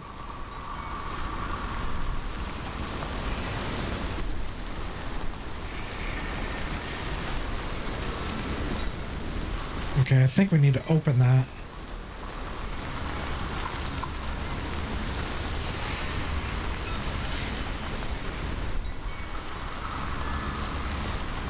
Okay, so that's open.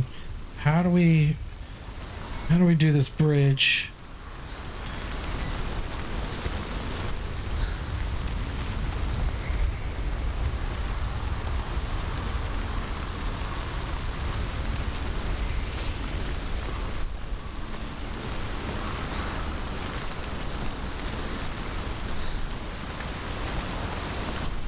Oh. Oh. Oh, I gotta go through here. I must have missed this. Ah. Okay, I see. I must have missed this one. I guess it's pretty easy since this fucker right here is pointing me in the direction. Alright, so get across this bridge. Now we can go ahead and unlock this bridge.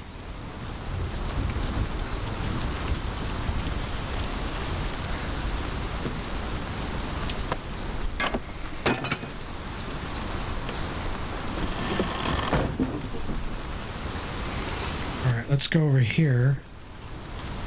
Let's see what this does. He's just like floating there.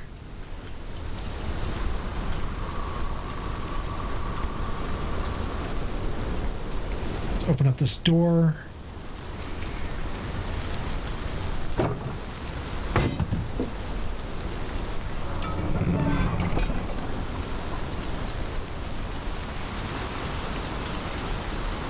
Okay.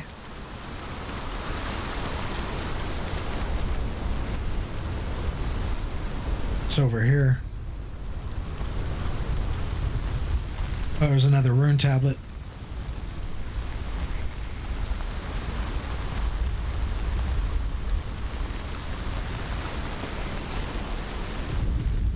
The Northmen say you must sacrifice in order to receive. They tell how the runes were revealed to Odin only in sacrifice. He hung himself from the world tree, and he stabbed himself with a spear, and he dedicated the sacrifice to himself. For 9 nights he hung on the tree without food or drink, and at last he saw the runes below him. He gave a cry and gathered them in his mind and learnt them.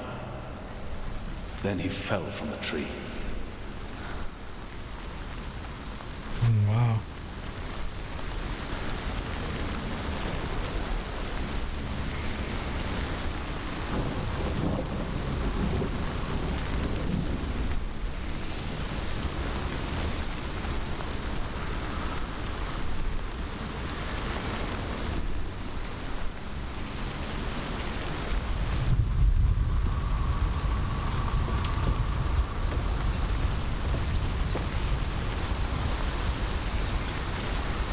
Oh, he's gone.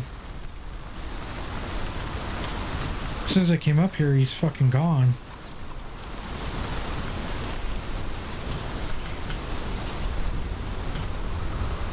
Okay.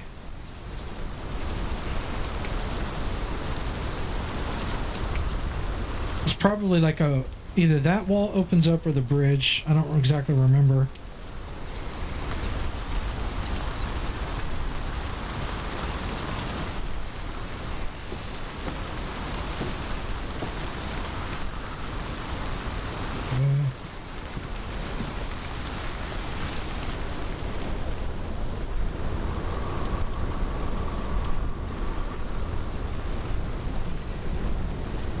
So when I use that vision over there, it closes the wall, which should build a bridge. Yeah, and then I can get in through the door I just opened. Yeah, okay, I think that's the way to do it. It's coming back to me, slowly.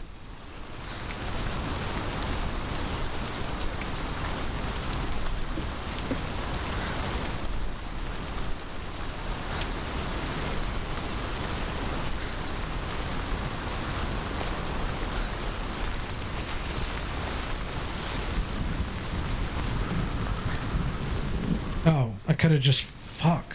Could have just run across there. Alright. Yep, that's all I gotta do. Alright. Alright, so that's unlocked. I fucking ran all the way around when I could just run right here.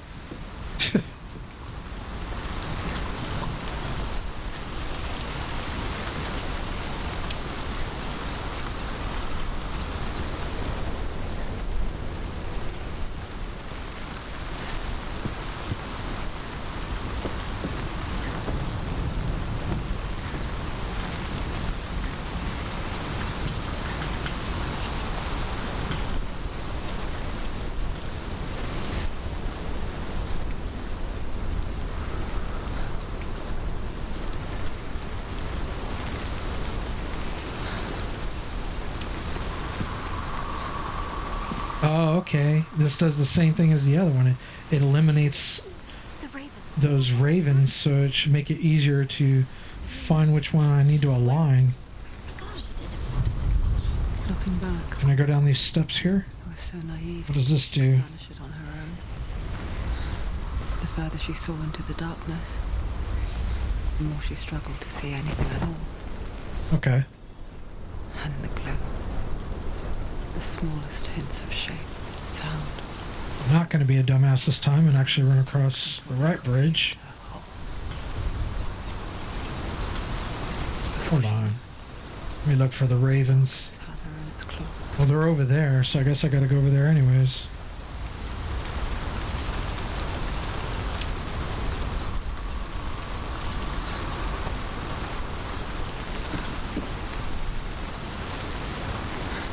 Alright.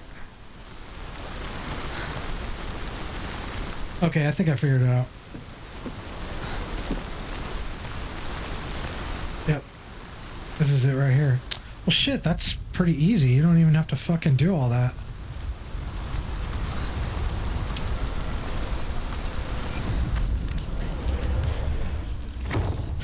And there it is. Broke. The gate is open. Open. Yes, I know it's open. Thank you. There is no such thing as victory when it comes to the darkness. It's like it doesn't want to kill her. Yet. It will gnaw at her, biding its time. Only when she is at her weakest will it strike to kill. Will she find Dillion before her time comes?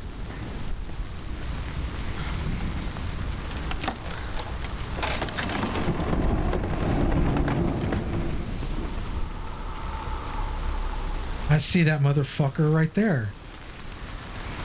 Staring right at me.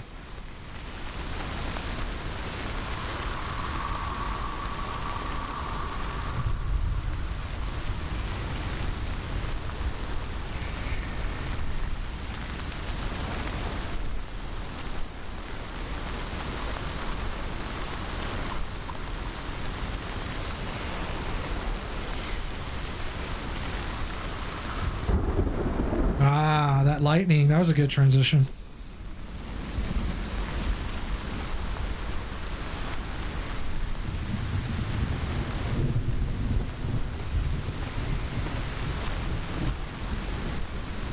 Well, from the looks of things, the ravens... I'm guessing I need to be at the top to unlock this shit.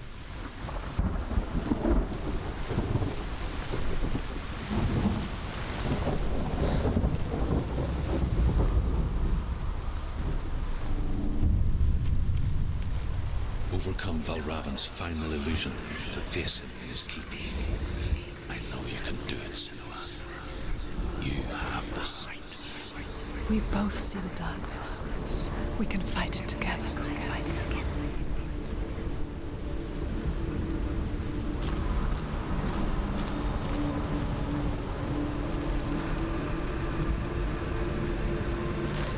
And there's a ladder there I can go up to get to that, or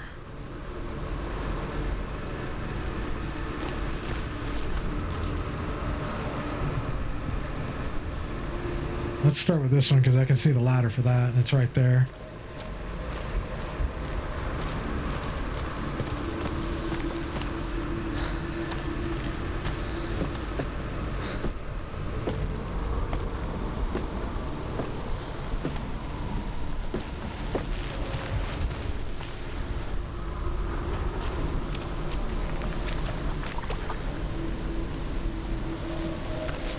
builds a bridge.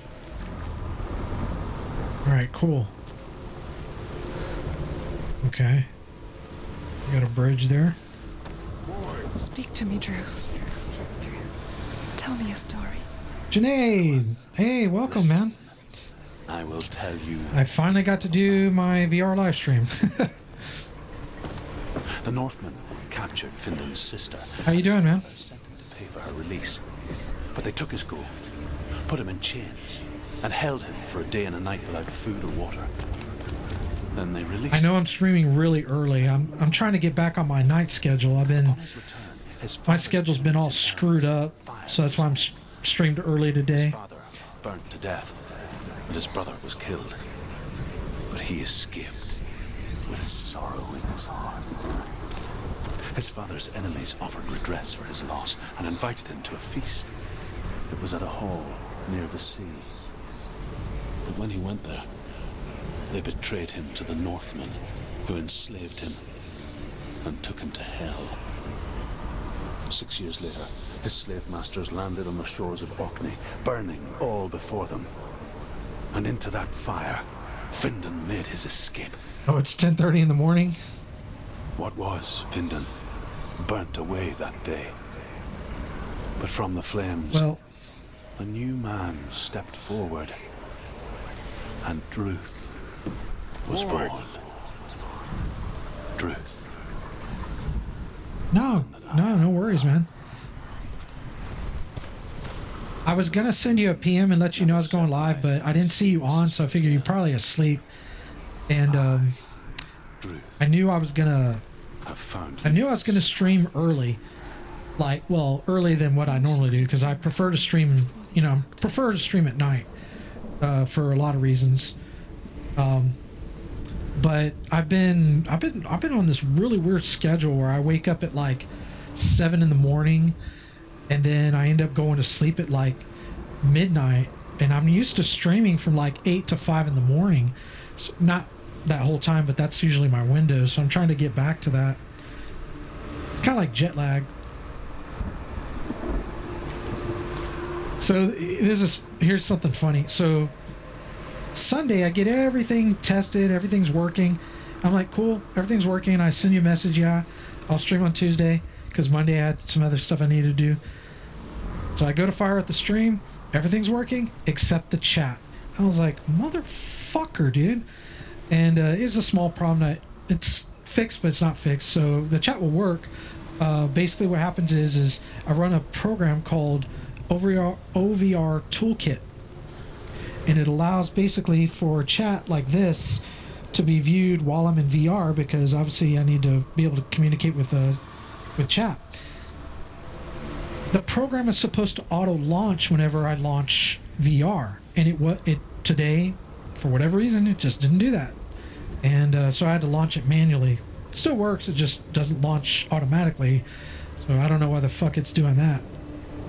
But it's really cool because I can look around in VR, in full motion like this, and then whenever I get a chat message, all I got to do is look over, lean in, and it allows me to see the chat. It's on a proximity sensor. It's a really cool program, and you can set other programs too to be able to view while you're in VR.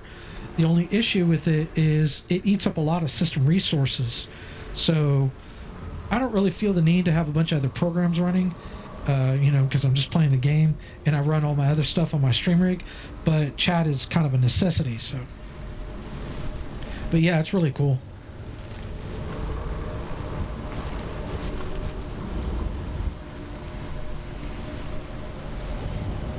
Okay, go across over here. And I ordered a new cable and a new coupler that's powered, and it should be here today. It might even already be here. I'm gonna take a break here in a minute, let my eyes readjust, check to see if it's outside. Because I don't game in the same room that my systems are in another room, and obviously like VR, I got to run my cables from another room. it's a problem when trying to do standing VR, games like Beat Saber. So I have an optical cable that kind of works. It's not perfect. There's still some issues because I can't up the frame rate, and it won't play certain games. I can do Beat Saber, but I ordered a new cable and a new coupler. So I'm going to test that out and see if it'll allow me to get the full length, so that way I can, not have to worry about, the artifacting and the frame rate. So after today's stream, I'm just going to do the single stream today because I was going to do Remnant from the Ashes after I played this. But since I'm getting those, I want to go ahead and, stream this and then start testing and seeing if I can get it, see if I can get that to work. And so I'll do that tonight, and it might even have to do some testing tomorrow. So there's a chance I might not stream tomorrow, but I will stream on Thursday. But if everything works good tonight, where I don't have to do any more testing tomorrow, then I'll just go ahead and stream tomorrow. So we'll see. Something tells me this is going to work, this new coupler I ordered, because I've talked to a couple of other guys that have the Valve Index, and three of them, there's four people that have tried it, and three of them were able to get it to work. The fourth guy was not able to get it to work, but the fourth guy was not using an optical cable where the other three were, and I'm using an optical cable, so I think I can get it to work. I hope so. And then once that's done, then I'll start doing Beat Saber. Well, it'll be a little while because I got to set up the Beat Saber for mixed reality. That'll be the next hurdle. Alright, so I need to climb up there. It's got the branch painted. I guess I go up to the nest. Let's see what happens. Yeah, it is weird because you don't get to see my face. I mean, you can see a little bit like me talking. Obviously, I'm here, and you can hear me. And that was the other issue too, getting the mic to work correctly, because let me pause the music for a second. So normally when people stream VR, they just use the mic from the VR headset, which is fine, that'll work. And the mic that's built into the Index is really good. I actually added some filters to mine to make, to clean them up a little bit, so they sound a little bit better, so there's less popping. And they sound really good. The problem is, as soon as I take off my headset, during the stream, the mic, there's no mic in, chat, the viewers aren't going to be able to hear me. So I needed an independent mic that was going to work. And then also, I needed a mic that was also going to be wireless, so that way I can get up and move around, especially when I'm doing like standing VR and whatnot. So it definitely was not without its challenges.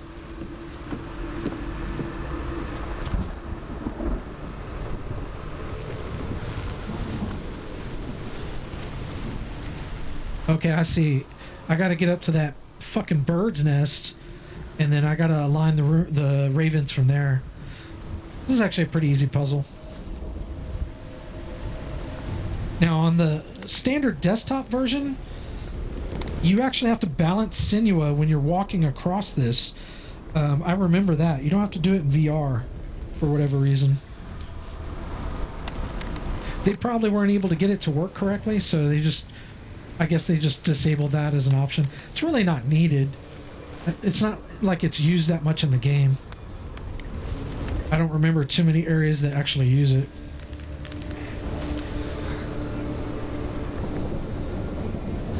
Okay, I think after this is going to be a boss fight here. I remember that because I remember this is where I fight the boss. So after that, I'll go ahead and take a little break, take off the headset, let my eyes readjust, and probably do a bio break. Oh, cool. Yeah.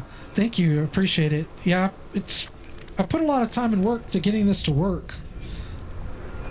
I mean, I've had so many problems. Broken. The gate is open. Open. He did it. This darkness. I know it from the wilds. It's coming back for me. Whoa.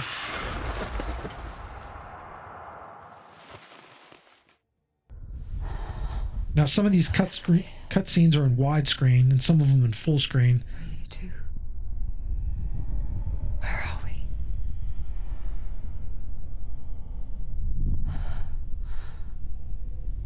I remember.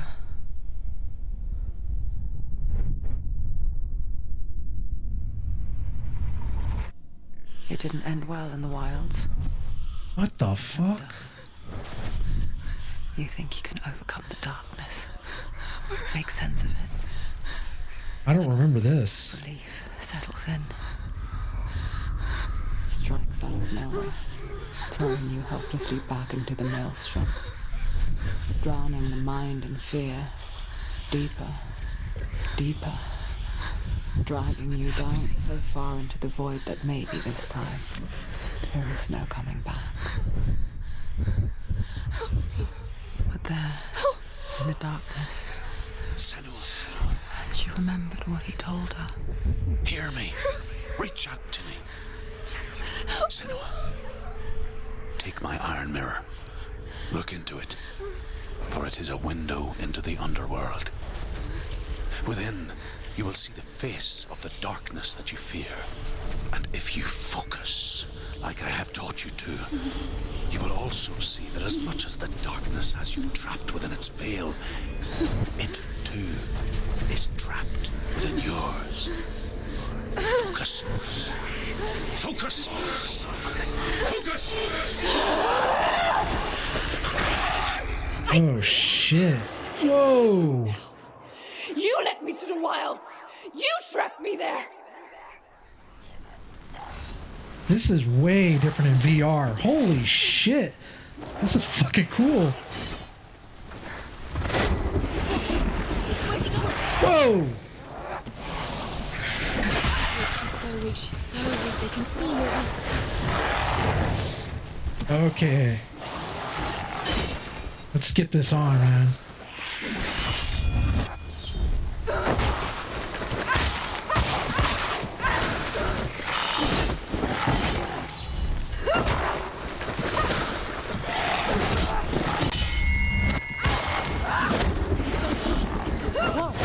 Where the fuck did he go? Whoa.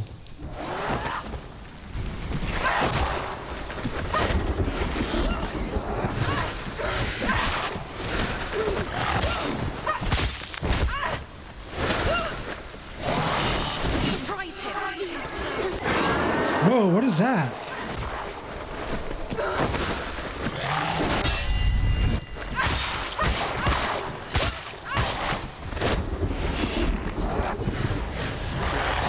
Oh shit, I got hit that time. Whoa.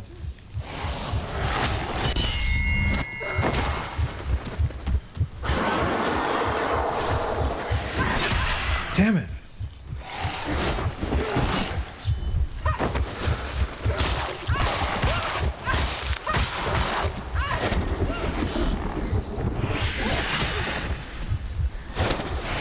Come on, asshole.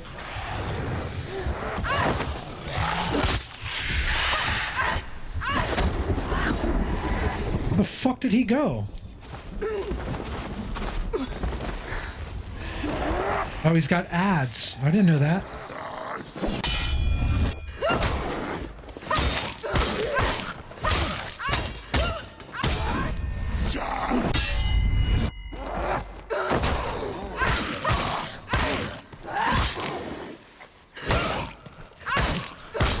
Yeah, he's a weird looking boss.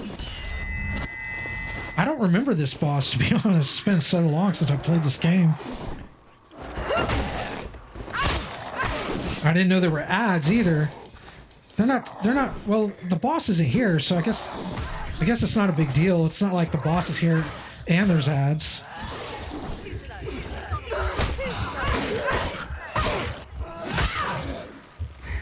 Take it down. Take it down now.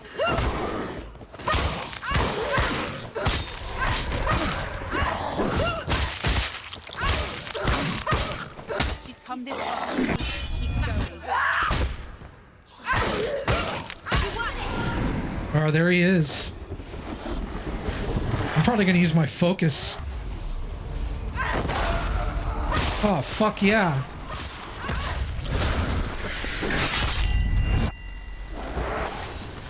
Come on, motherfucker.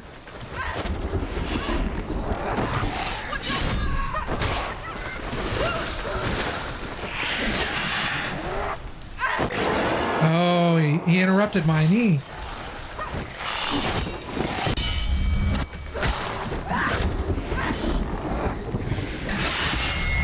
Oh, cool. I can fucking hit him back with that shit.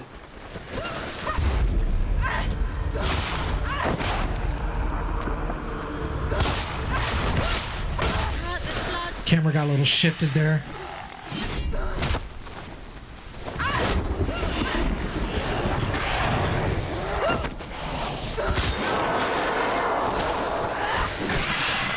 I should have parried that.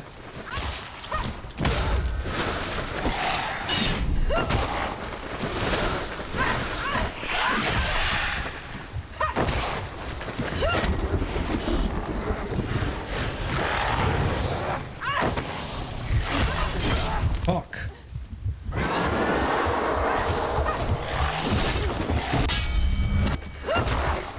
Parry this motherfucker.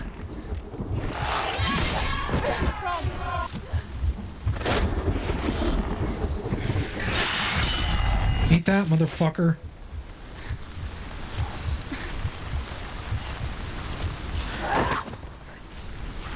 Oh, get over there.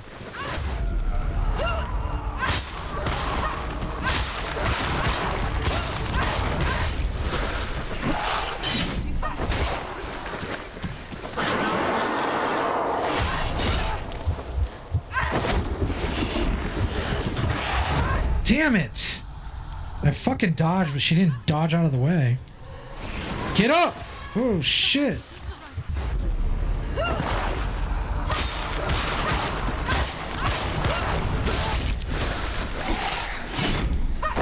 How about a knee to the face?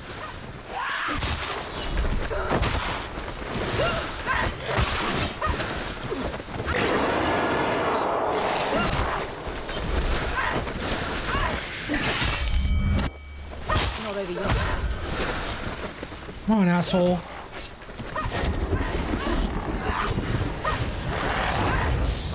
Damn it, I fucking dodged that shit. What the fuck?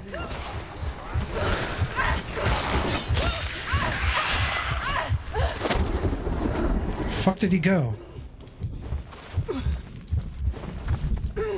Oh, more ads.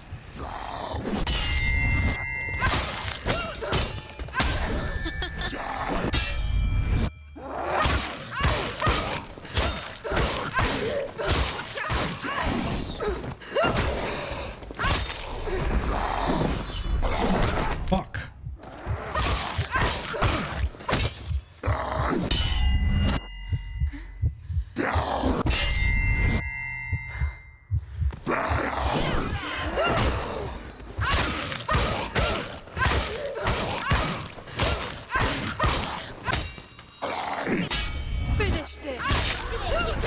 Whoa.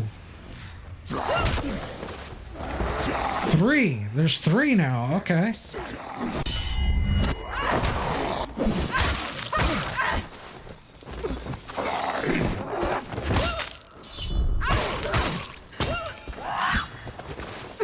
Shit, I don't want them fucking behind me. Too slow.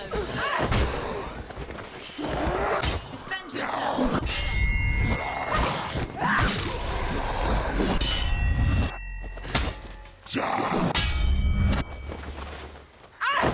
Whoa! Get out of the fucking way!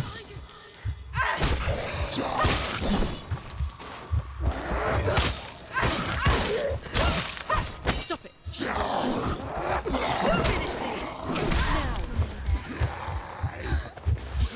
Alright. I'm gonna save my focus for the boss.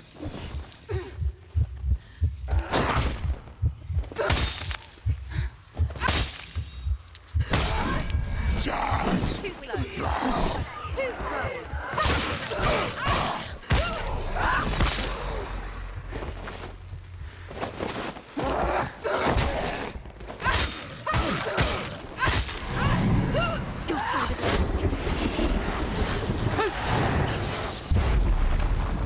right, asshole.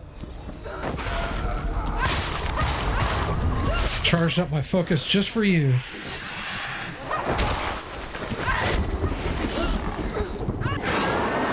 Bastard.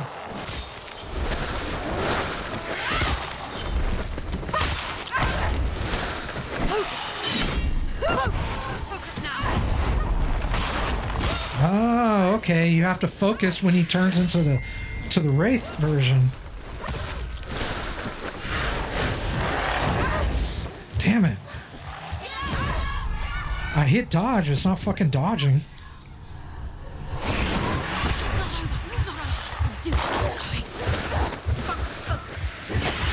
Focus now. All right, now we go.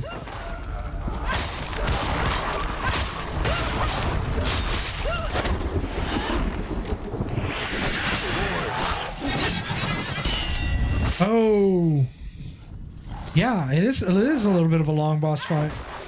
Or maybe I'm just sucking at it. I don't know.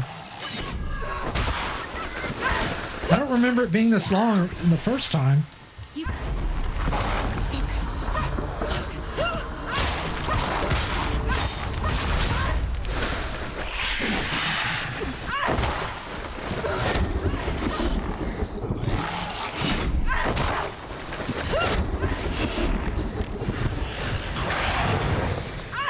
Finally, my dodge worked. Oh, there we go. I never beat you in the wilds, did I? It was an illusion. But not this time!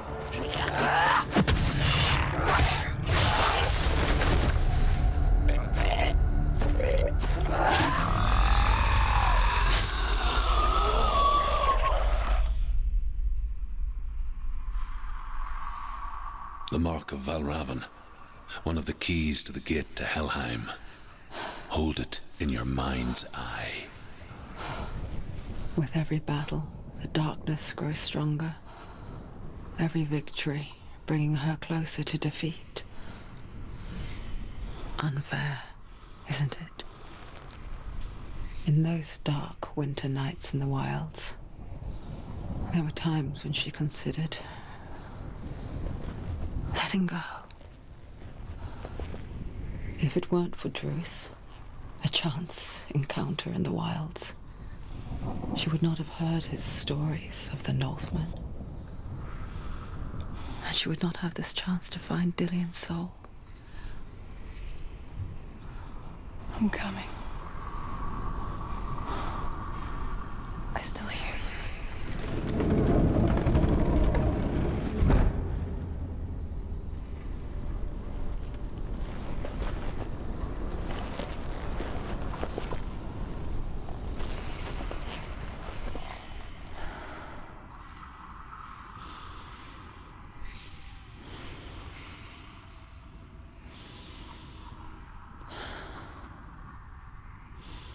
All right, we'll go through here real quick.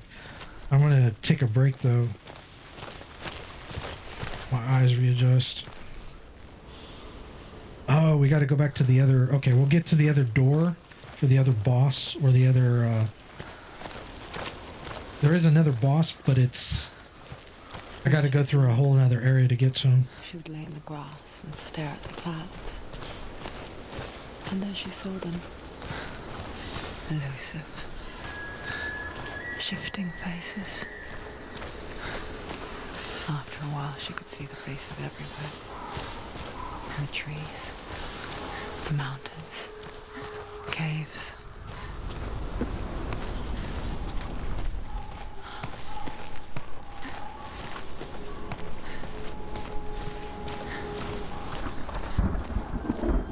Okay, yeah, this is where I was confused before, because I thought these doors closed, but it was actually just bricked up.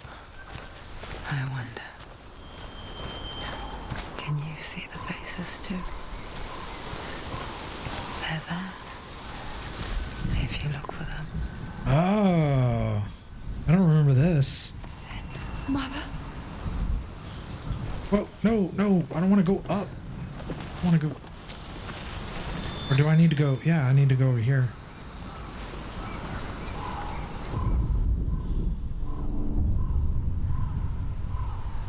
Senua, you have the sight. Just like I do. Once you can see into the underworld and all the souls within it will see you. Don't be afraid when they speak to you. I will always be here to guide you. Did you see her?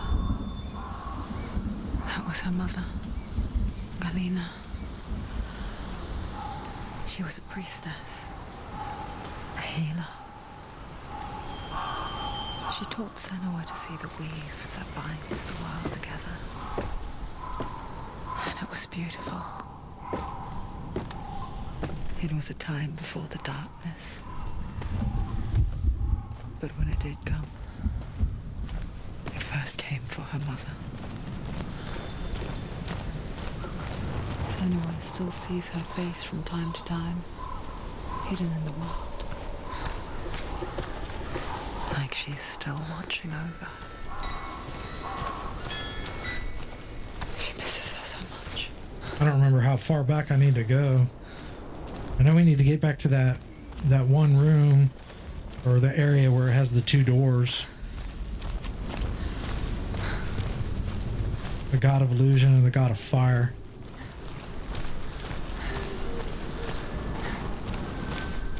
I think this is it.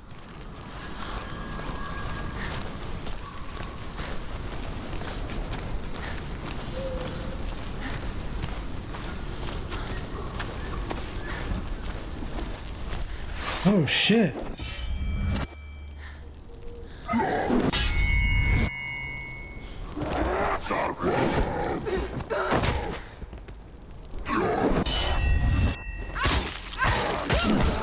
Whoa, what a brute, dude.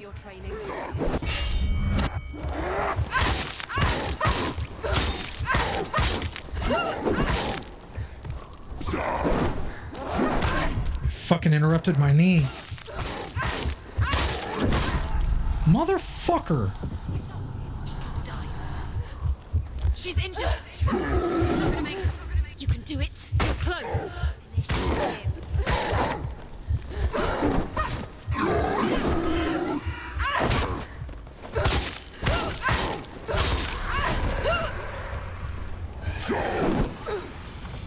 Ah. Let's take out the weak one first. Damn it. Still fucking got hit.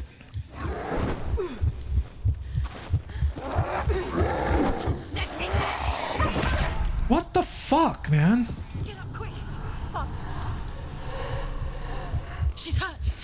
She won't make it.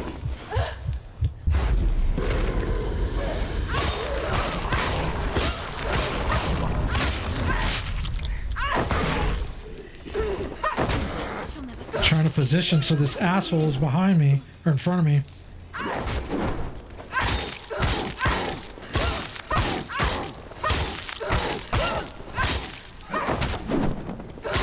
He's trying to fucking swing on me. Eat that.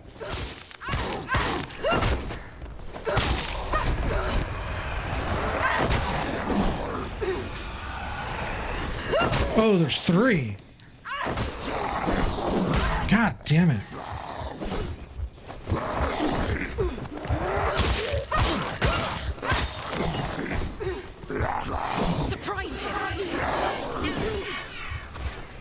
You don't have any control over which enemy you're locked on.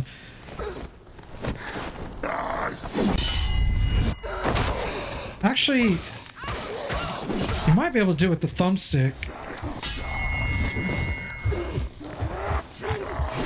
Oh, you can change control. Or change, you can change with the thumbstick. I didn't know you could do that.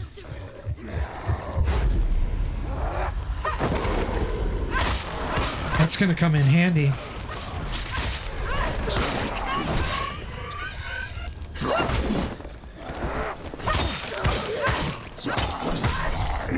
Damn it.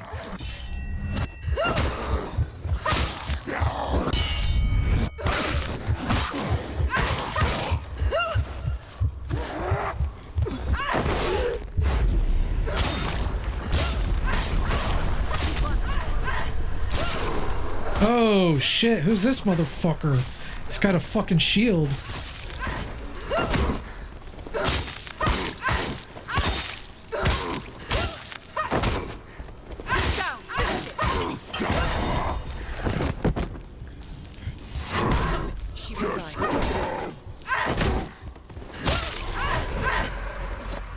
Oh, fuck that dude up.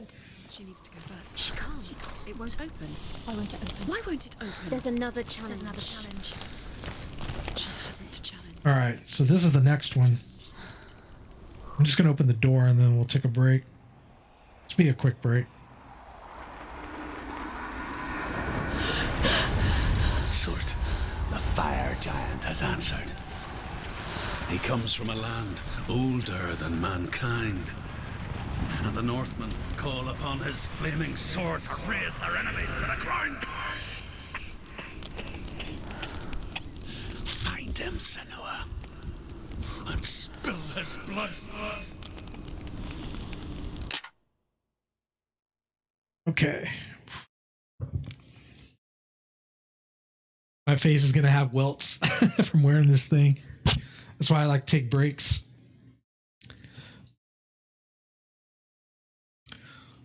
Boy. See how my face, I got like these rings after wearing it for a little while. So, okay, I guess I hit the point. I wanted to play for about 2 hours, take a break, and then we'll get back to playing again.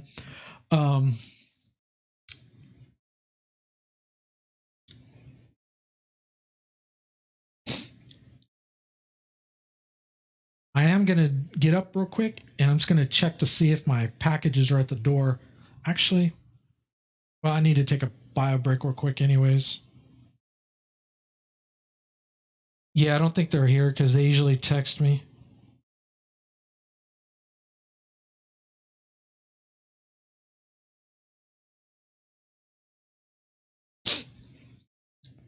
But yeah, man, shit. This game looks amazing in VR. Like, it's a totally different experience than playing the desktop version. There's a few issues with it, but it's fine. There are problems like when you like if you're like up against a wall, mainly like in combat, like you can actually get kind of like there was a part when I was doing that boss where he disappeared, but I was still locked onto him and I was like facing the wall and I couldn't like turn around or do anything. That's one of the things I didn't agree with even on the desktop version, because it's almost like your character gets hijacked. Like you're automatically locked on to the enemy target no matter what. And it'd be nice to have a little more control over it, but you know, that could have easily, I think that could have easily been patched where, you know, they could have changed that, but for whatever reason they didn't. So I'll leave the mic up, but I'm going to just AFK real quick because I need to take a bio break. So I'll be right back. This one's not too bad.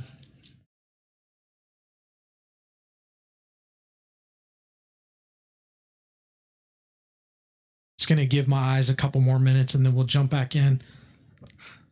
So I'm a big advocate of taking care of your eyes. Well, you should take care of your body just in general. But so when I started doing PC gaming, I think I started doing PC gaming pretty heavily around the age of like 19 or 20, somewhere around there. I don't know. Those years are a little fuzzy. You guys already know the reason for that. But anyways, I was gaming a lot. Like, I mean, like I literally would go to work, come home, game, maybe sleep for 30 minutes, then get back up, go to work, and just rinse and repeat that. I mean, it was ridiculous. Like, I felt like I never got any sleep. And I started noticing problem with my vision. And I've always had 20/20 vision. My vision's always been good. Yeah, I was out of control with it. And I was, you know, as like I said, I was real young. And I started noticing issues with my vision. Like, where basically, like I could see, obviously, but I was having issues where whenever I'd go to like look at something up close, like to read, like my eyes would take forever to focus into like the text. And then if I would look far away, it would take forever for my eyes to like readjust and focus. And so I went to the eye doctor, and basically they told me that what the problem was, and it's real common. It's actually a very common thing and you don't even need to be a gamer for this to affect you. I mean, if you're sitting at a computer for hours and hours throughout the day, and you're not like taking breaks and getting up and even just allowing your eyes to readjust to something else aside from your display, you get like, I forget the term for it, but there's an atrophy of your muscles inside your eyes that actually cause your eyes to focus in and out. And when you are not exercising them as you would normally do, the muscles atrophy, so they take forever to readjust. The cool thing about it is you can rebuild, and one of the ways I started to do it is I put up like this poster on the wall. This was back then, and I would just read the poster when I would take, like in between breaks, like every couple of hours, because it was far away. So my eyes would have to adjust to distance far away, and then I could go back in, into whatever I was doing. And that was the other thing too, because I was always on the computer. I was on the computer when I was at work, and I was on the computer when I was at home gaming. So I was constantly on. But the thing is with VR, when you put on these HMDs, which stands for head mounted displays, your eyes are like literally like millimeters away from the screen. I mean, like maybe a little bit more than that, because you got the lens in between the, your eyes and the screen, but it's real fucking close. Our eyes were not designed to be looking at things that close, because what happens is when you look at something up close, your eyes converge. Like normally your eyes are kind of looking like this, kind of straight, but when you look at something closer, they converge a little bit. And if you're constantly converging, there have been people that I've read stories about that have gone cross-eyed because they fucking play VR too long without taking breaks. So that was another issue, because I did all this research before I jumped into VR. I played VR before. I had a friend that had the PlayStation VR. I tried it out.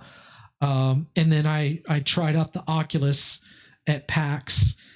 And then I tried out VR way back in the 90s when they first kind of started to try to push it, but it wasn't the VR like we have now.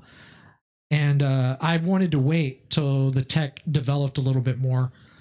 And I feel that the tech, to be perfectly honest, yes, I own this. Yes, this one's particularly expensive, but I think it's still too early for average consumers. Although John Carmack, with his work with Facebook and the Oculus, they're making big strides forward, as far as like the software, the games, and the headsets themselves.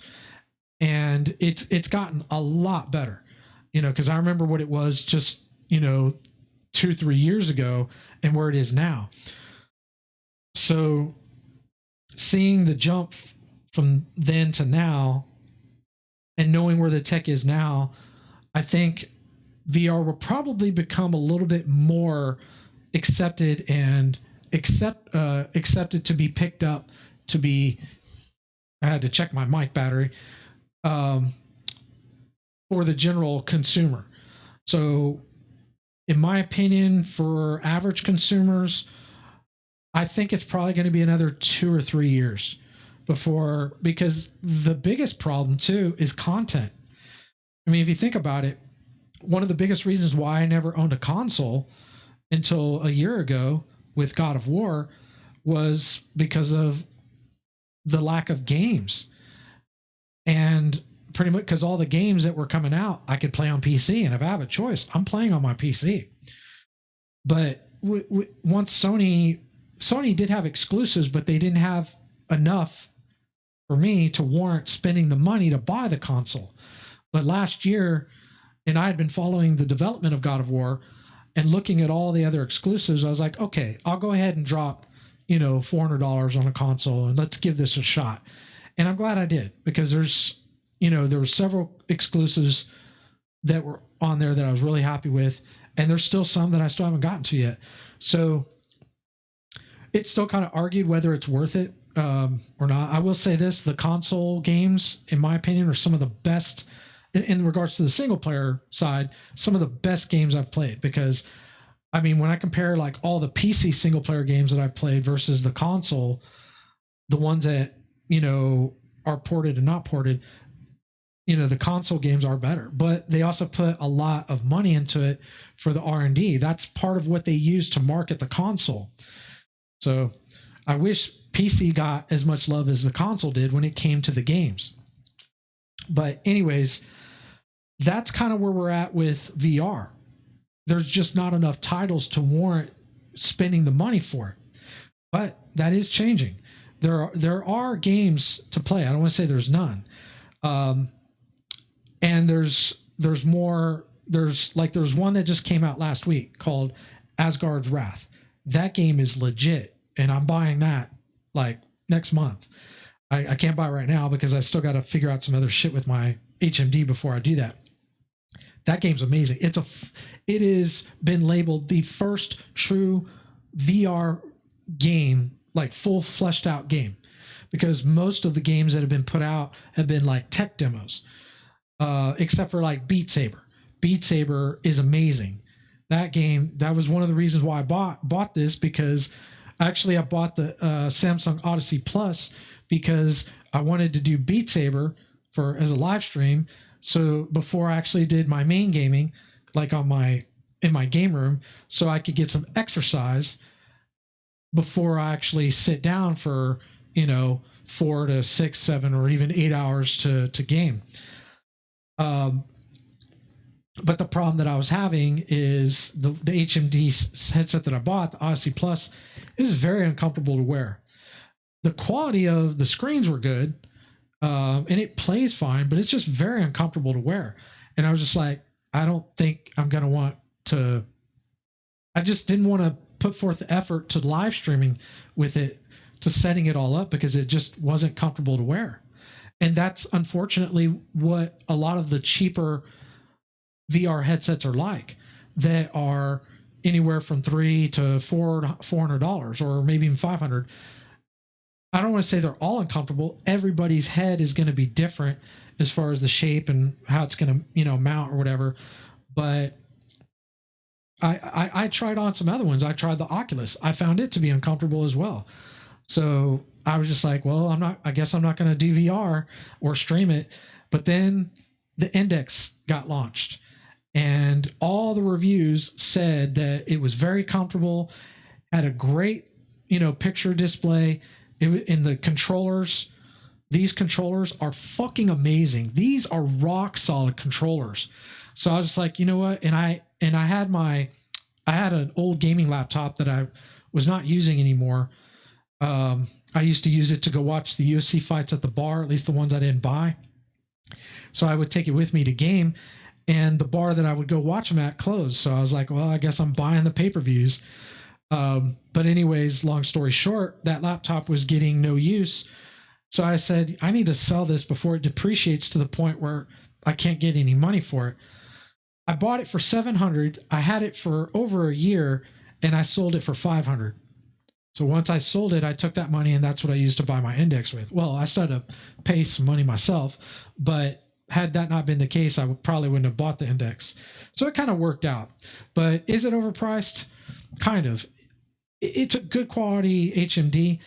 I think, in all honesty, it's probably worth about, I'd say $800 is probably a fair price, especially when you factor in if you're going to have to pay tax. $900 is kind of pushing it, and $1,000 is kind of at that overpriced point. And that is the reality of what it is. It's $1,000.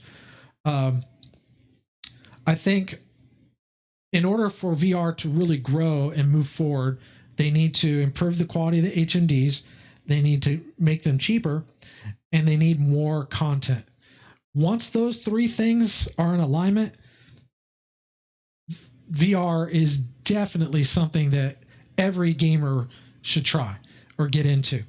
But we're not there yet. We're still not there yet. And I'm definitely not an enthusiast when it comes to VR, but I know the enthusiasts, if they were to hear me say this, they'd get pissed off. Most of them, not all. And the reason why is because the enthusiasts, and I believe me, I've experienced the enthusiasts because a lot of them are on YouTube. They get mad at people like me talking like this, whatever, because they want more people getting into VR. And the reason why is because if they go and buy the HMDs and then they buy a few games, that helps the developers, because the developers, it's almost like a Kickstarter campaign. That's really what it feels like. Or a crowdfunding campaign, we'll just call it that. That's kind of what it is. And sorry to say, that's not the way to go about this. They need to have, I would say at least 5 rock solid VR games like Asgard's Wrath. Beat Saber, I'm not going to count, even though that is a fantastic game to play. It's an amazing game to play of what it is. But they need to have good rock solid games, because at the end of the day, you can have this great headset, but if you don't have the games, what's the point in buying the headset? It's like the PlayStation 4 when it launched. There wasn't enough exclusives to warrant buying it if you already had a gaming PC. So, but I think that is going to change. And that too, good prices. So I think ideally what's going to happen is, I think 2 to 3 more years, I think VR will grow enough where average consumers will start picking up the VR headsets. There'll be more games, because good games take time to make. I mean, a good rock solid game is probably going to take a minimum 2 years to make, unless you already have a game engine and you've gotten most of the legwork done. Then you might be able to do it in a year. I mean, if you look at the Assassin's Creed games, okay, they're good games, sort of, but they put out a new one every year. Why are they able to put out a new one every year? Number one, they're using the same engine. Yeah, they make a few tweaks, but they're using the same engine. They're using most of the same character models, and they just, revamp them a little bit. And all they really got to do is come up with a story and a new map.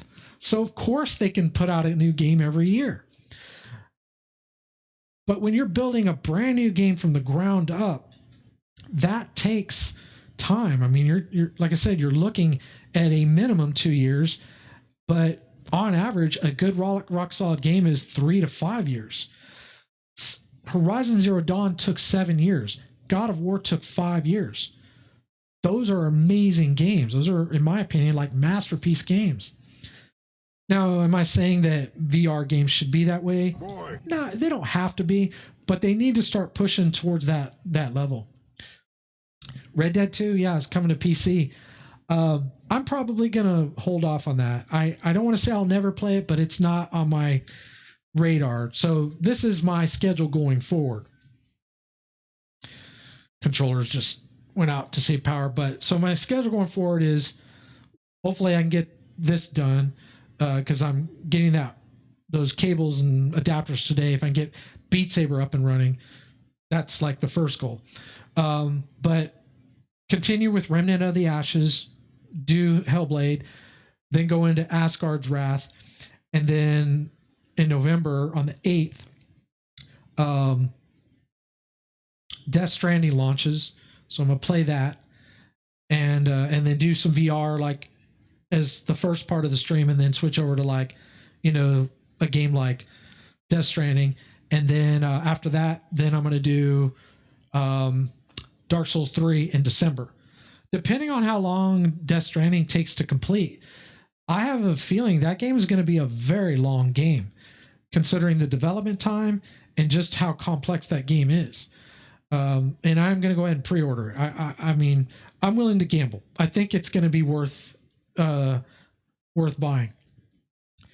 And if it's as long as I think it's going to be, I mean, it comes out on November 8th, which is towards the beginning of the month. I probably won't finish it till mid-December. So that means I probably won't get to doing Dark Souls 3 until mid-December. I'm hoping, I don't want to rush through it. There's a possibility. It's, again, I don't know how long a game's going to take, but it's a possibility that game may take me all the way towards the end of December. And I really am trying to shoot to doing Dark Souls 3 in December. That's my 1-year anniversary of starting the Souls games. And Dark Souls 3 is one of the few that I haven't done yet. I'm not interested in doing Dark Souls 2. I have no interest in playing it, considering what I know about it. I don't want to say I'll never play it, but it's definitely not on the to-do list. Demon Souls, the only reason it wasn't on the to-do list is because it was only available on the PlayStation 3 and because of the graphics and the nature of it being very similar as far as combat to Dark Souls 1.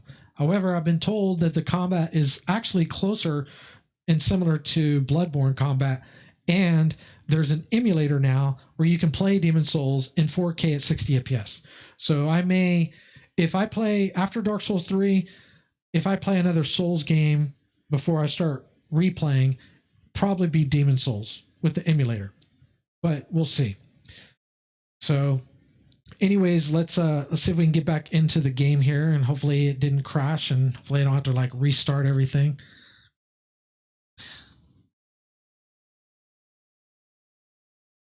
Turning on all my controllers.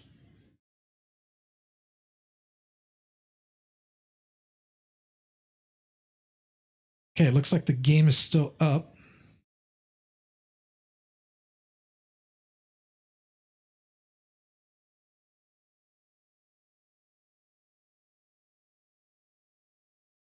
Controls are, this was another issue I had, is going back into it.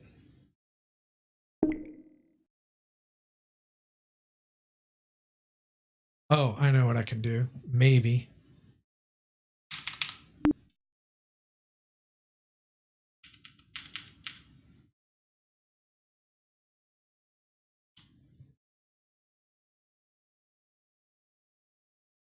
Yeah, this is the problem that I had the other day.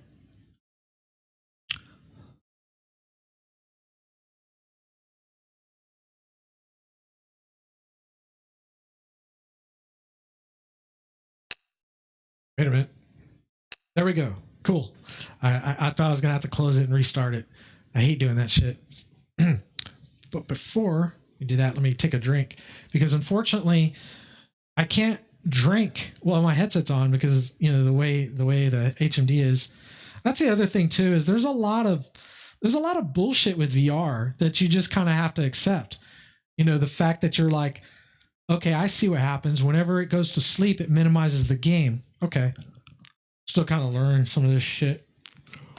You know, having to deal with, like, for example, like I said, the screens get hot and they start to like make my eyes water. You know, usually I can play for a good couple of hours, you know, hour and a half to 2 hours before it starts to become like, okay, I need to take a break. But I don't think I'd go over too much over 2 hours. That it just becomes, for me, and not everybody's going to experience this, too uncomfortable to make it worthwhile to continue. So it's not even refocusing my eyes, but just letting your eyes, you know, take a break. The cable, having to have this thing on your head and having a cable. I don't know, maybe it's just me because I'm older. My bullshit level is, you know, as you get older, your bullshit level of things you're willing to accept or not accept tends to kind of go down.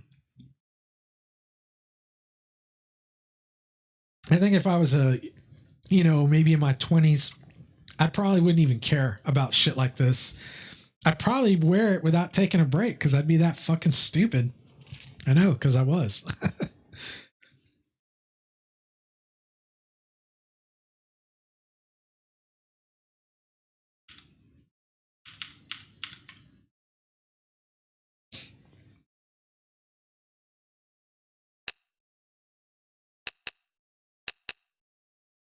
Okay. Going back in.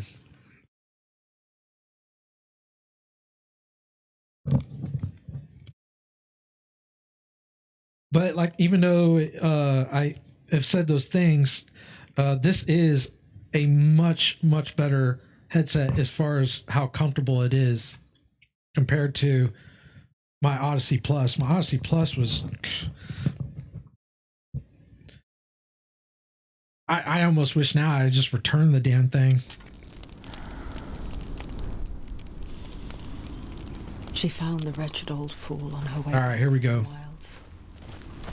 An outcast. Ah, shit, I forgot to enable the, Okay, there we go. She took pity on him, for he was not long for this world. Like her, who spoke of his own darkness. The Northmen.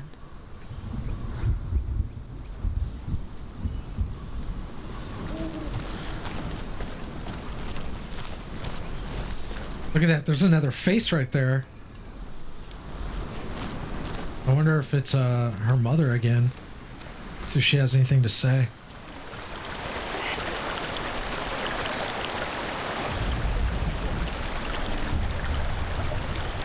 Senua. And each walker's lines gazing towards different horizons. Some of us further than others. Your father cannot see what you see, but there is nothing wrong with seeing the world the way you do.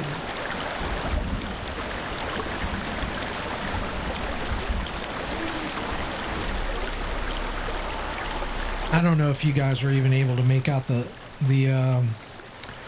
dialogue there, or the monologue, excuse me, because that fucking waterfall was so goddamn loud.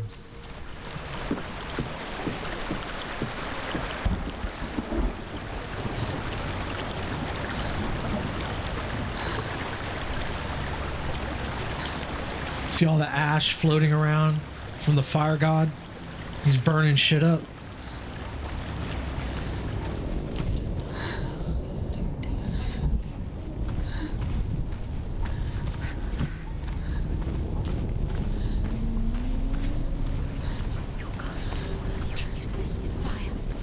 Whoa! Keep going. Defend yourself. Fucking asshole, man.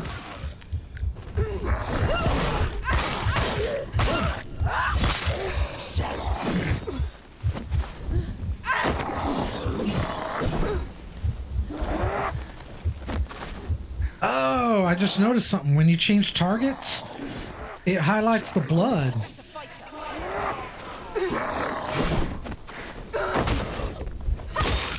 At least I think it does. Stop them.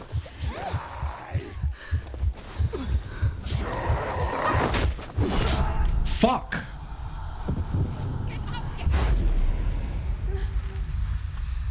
Come on, damn it.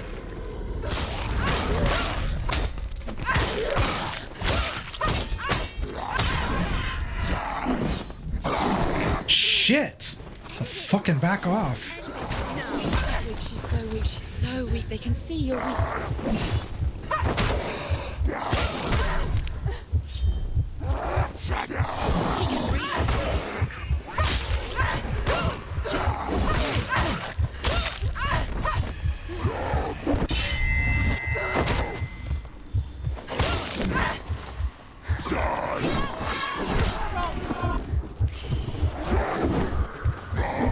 God damn it.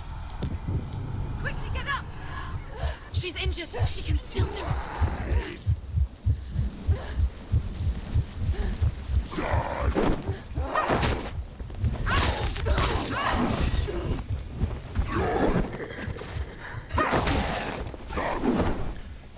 Trying to get over here.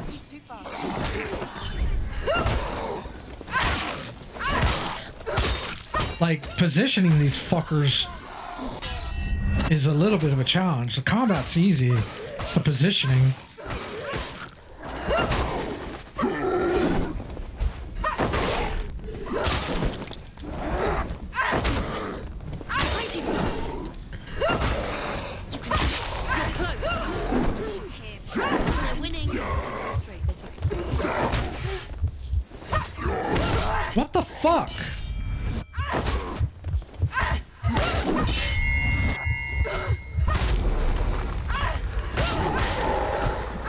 I gotta get him out of that corner. Get out of there. A lot of my hits were missing because of that corner.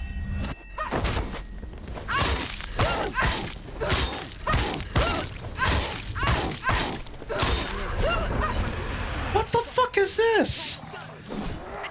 Fucking 3 of these fuckers?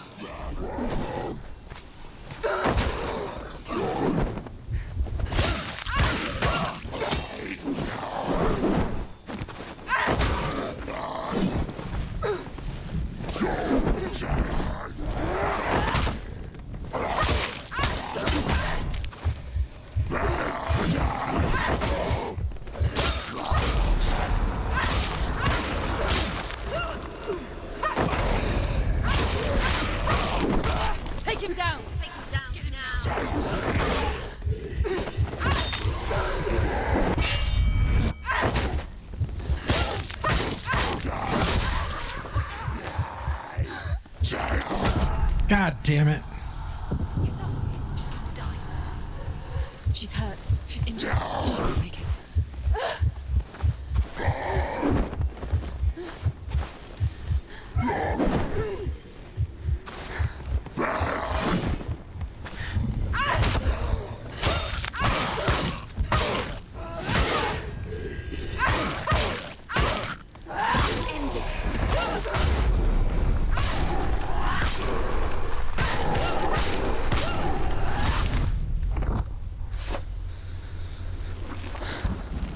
And those were some real motherfuckers, man.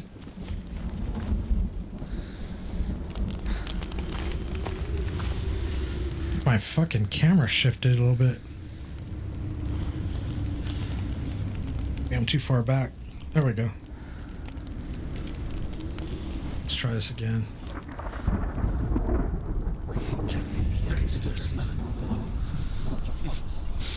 The sweet, sickly stench of burning human flesh. And I still hear their cries carried in the wind. Okay, so I need to find... Yes, I heard their screams, and I still hear them now.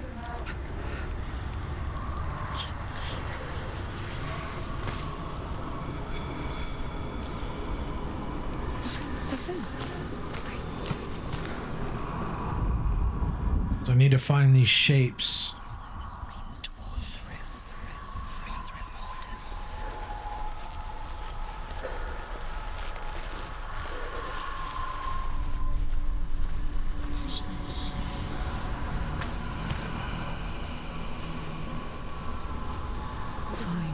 Oh man, that's fucking awesome.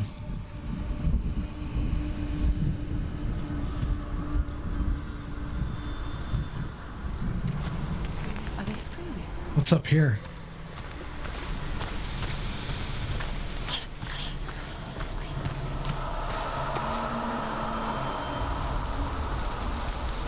Ah, there it is. Pretty easy.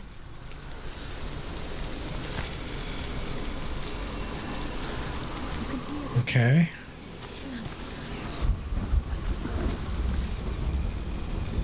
Damn, look at that thing off into the distance. That Trojan.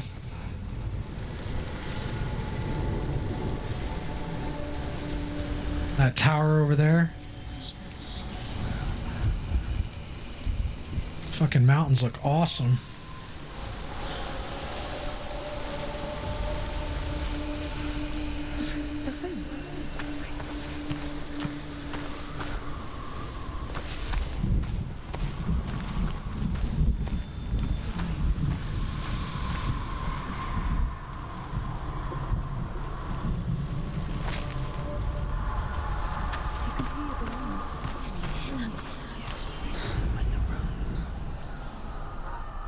Is that it? No. Not giving it to me.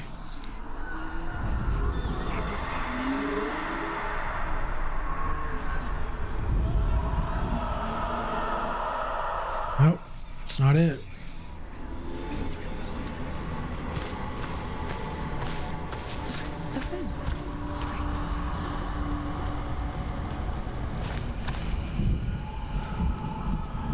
Wait a minute. What about this? There it is. Cool.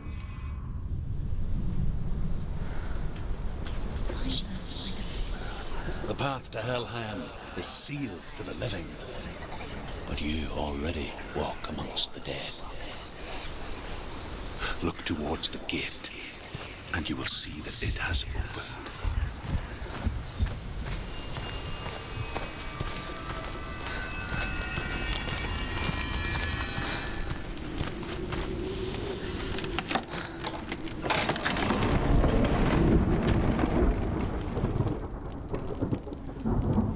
When they first came to my lands, I knew enough of their tongue to beg for mercy, and they took me as a slave.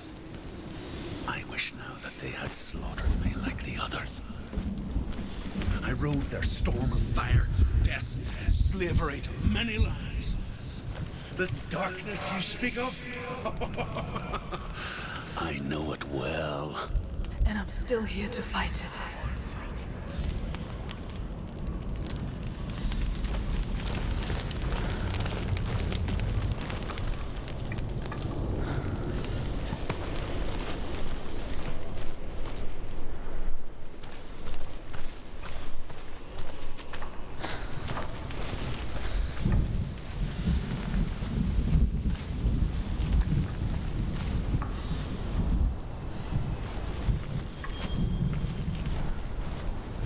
This can't be the boss.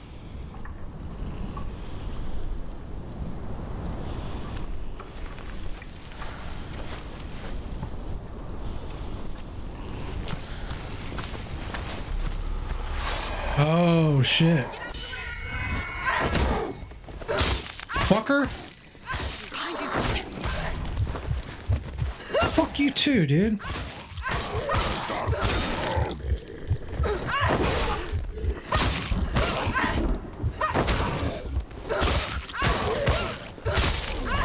It's nearly over. Finished. What the fuck, asshole?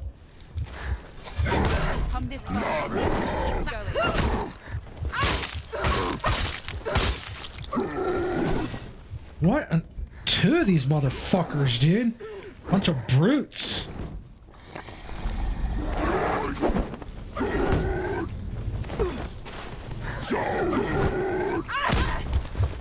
What an asshole, dude. Don't you know you shouldn't hit a woman?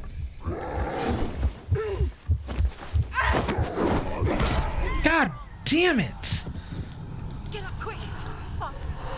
It's not over. It's not over. I'm gonna get a little recovery time here.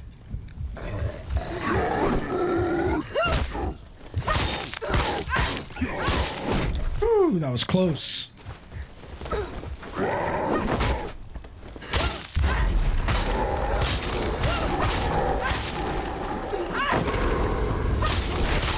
Fuck yeah, dude. Go fucking ham on this motherfucker. What the fuck?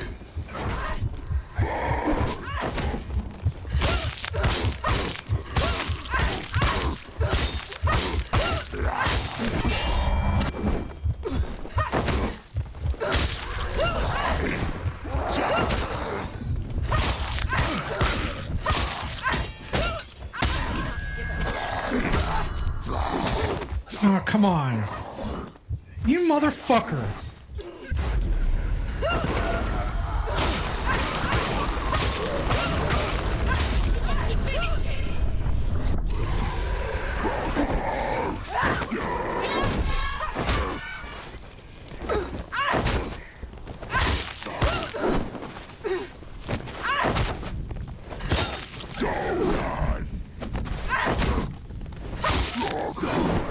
I knew that shit was gonna happen.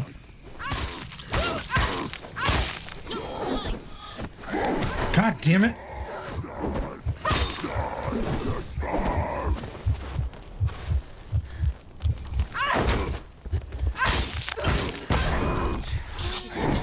Nobody cares. Shit!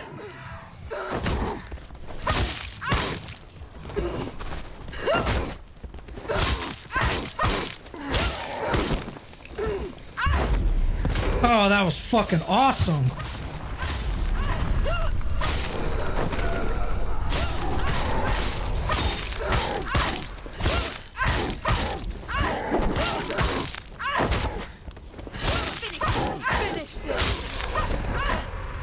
That's what you get for hitting a woman, asshole.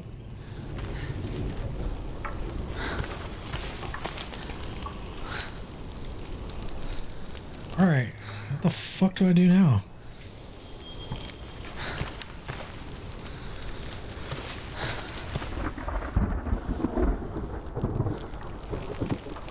Oh, okay.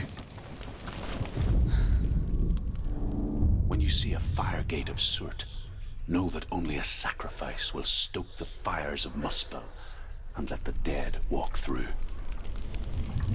Find the fire, Senua, to follow the path to Surt. Okay.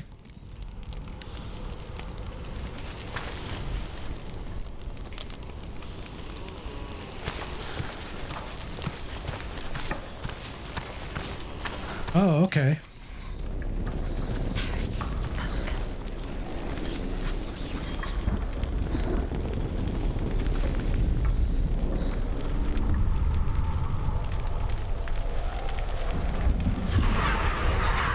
Oh, shit.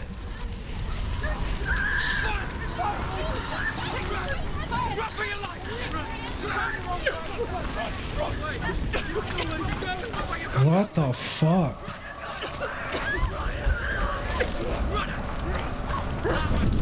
Oh, okay.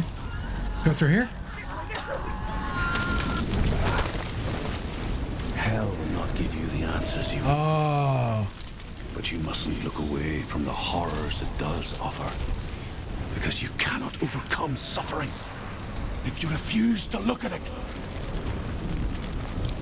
Okay, Druth. Where's the fire gone? Holy shit! That looks fucking awesome. Cert is through there. For you. He's waiting for her. You can't get through. Okay, we could either go straight or left. Find another way. Okay, not really, because that looks blocked off. Guess we'll go left. There's always another way. And go right. Away. Find your own way. You just have to find it. Cert is waiting for you. Oh, what's over here? Be that easy. He's waiting. Cert Is waiting for can't you. get through that. Find him. The pyre. The Northmen tell this story. Before the earth was created, there was a world called Muspel. Because it was in the south, it was bright and hot, flaming, burning. Sparks that flew out from Muspel became the stars. Other sparks melted ice in the frozen world of Niflheim, creating the body of the first giant, Ymir. Muspel is one of the 9 worlds, and is now the land of the fire giants. And people from elsewhere cannot endure a journey there. Okay. Now, one thing about my mic that I wish it did have is an audio alert to let you know if the battery is dying. Because when I looked at it, it was at 50%, and I'd already been up for about 2 hours. Well, it was maybe a little above that, but we'll see.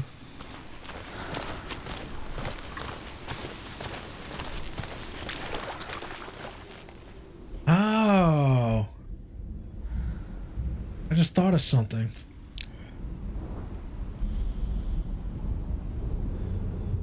Yeah. I'd say I could turn on the charge while it's but that would only work for the receiver, wouldn't work for the transmitter. Another gate. Another gate. She needs to find it. Another fire sacrifice. Another fire Another sacrifice. sacrifice. What's this? Find the fire, Senua, to follow the path to Surt. Okay.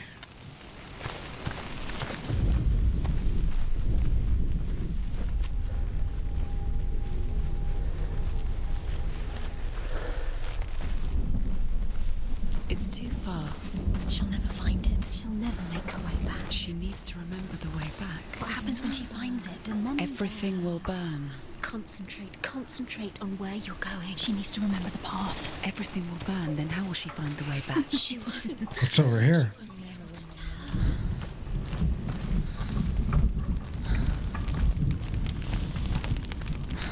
Man, that looks fucking cool. Oh, wow.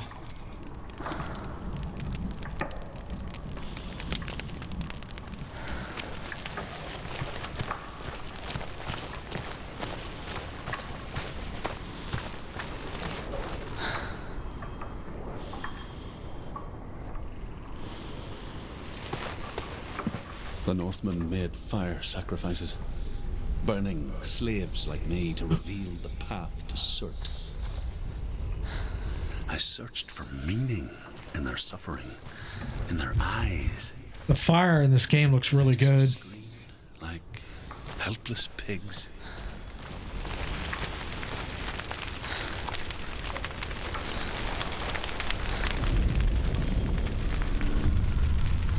The cutscene.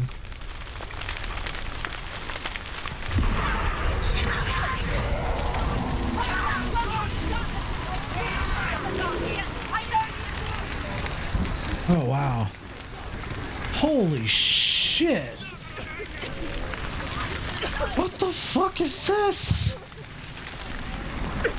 Damn, this looks fucking awesome.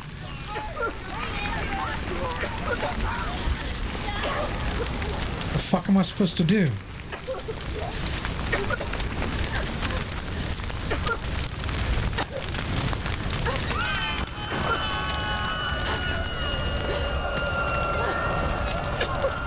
Oh, I think I'm supposed to run back. Oh, I gotta get over here. Hopefully I don't die from carbon import. Oh shit. I think I just died. Motherfucker. Yep, that was my first death.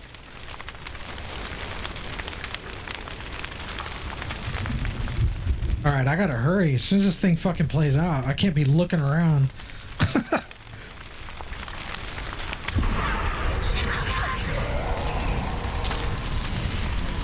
Well, at least we know where to go.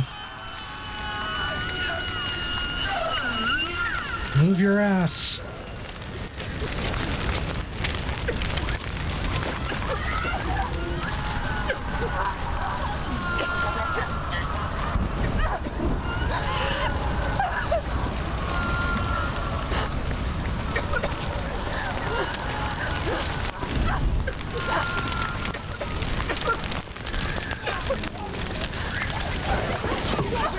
Oh shit, am I not gonna make it? Okay, I made it. Do your gods answer your prayers, Senua? I asked the gods for mercy, all of them, even theirs. None answered. In the end, I set myself free. Defy the gods, Senua! Find your own path, like I find mine! My gods abandoned me. I am alone.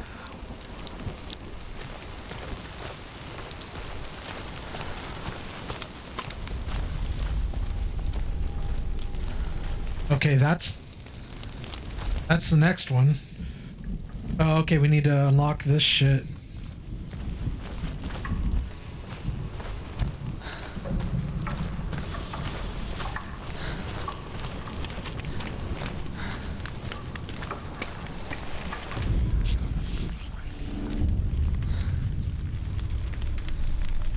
The Northmen of Hell worship the Devourers, insatiable gods of darkness.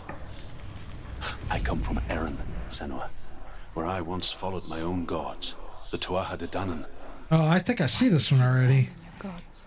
Senua, I was a man of knowledge. Yeah, that one's pretty easy to see. Warrior.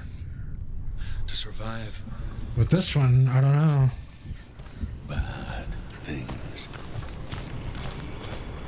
Like you, Senua. The man I once was has died. And when that happens, even gods you worship can die with you. Are you serious? This is it? It's on the ground. Look at that.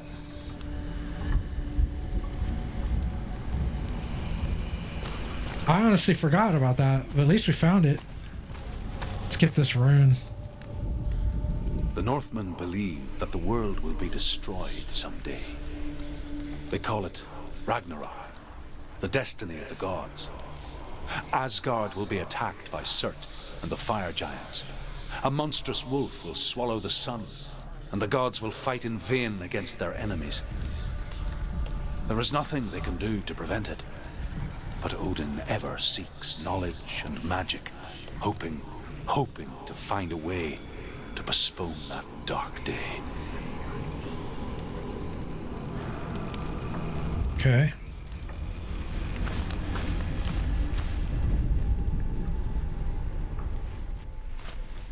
I see it on the ground, but how the fuck am I supposed to...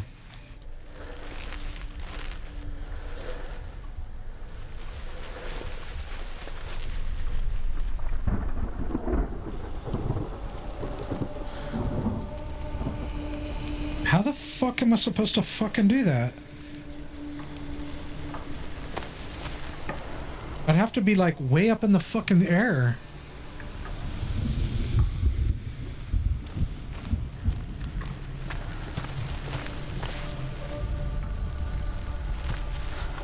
Maybe I can climb that shit. I don't remember this too much, so...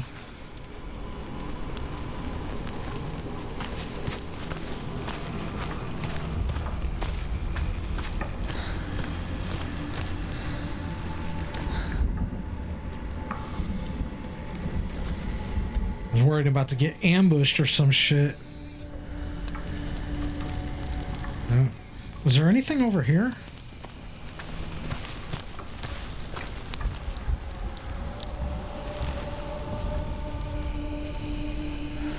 Better view of the fire.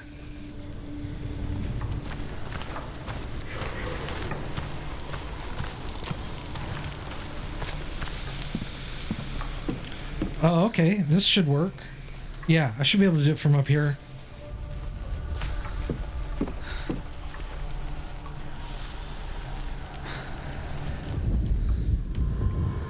There we go.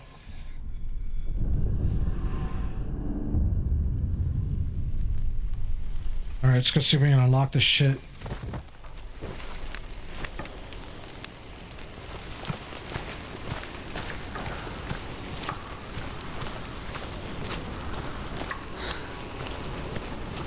I have a feeling this is going to be timed again, so I need to run my ass over there as quick as can.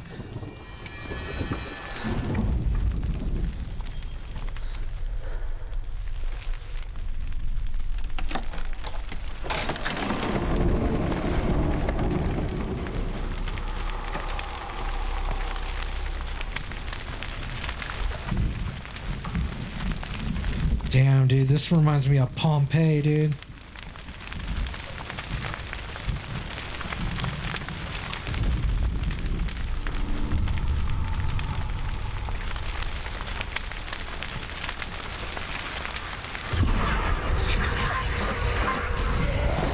Alright, I gotta run my ass. Run! Run! Oh, that's not too far. Oh shit, there's a bunch. Shit, I gotta go around this shit. Spoke too soon. What the fuck? Let me guess, I gotta go up the stairs. I don't wanna fucking die again. Well, hurry up! Jeez.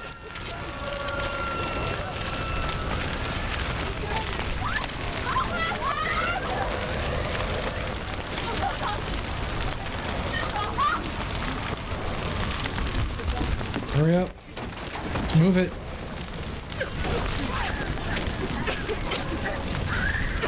Alright, we're almost there.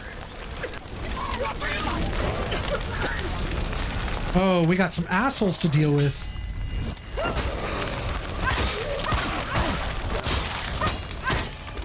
Oh, he's on fire. Burn, motherfucker, burn. I don't want to burn. Whoa! What the fuck?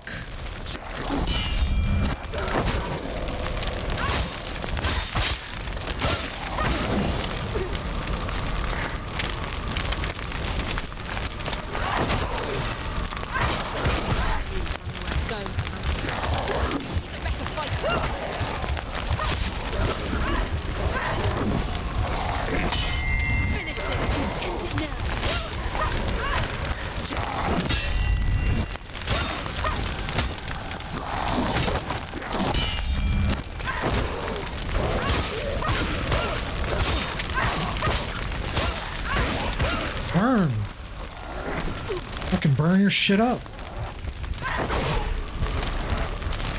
Burn, motherfucker.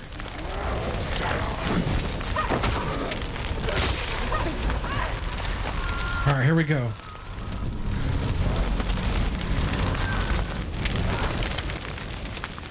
You say your world has collapsed.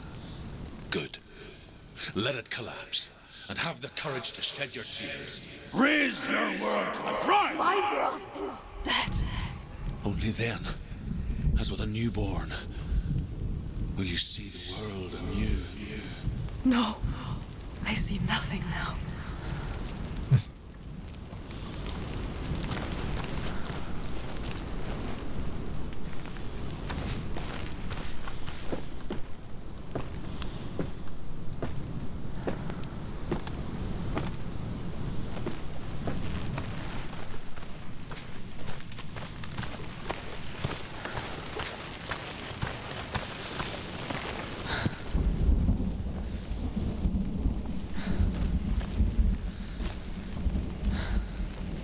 Oh shit.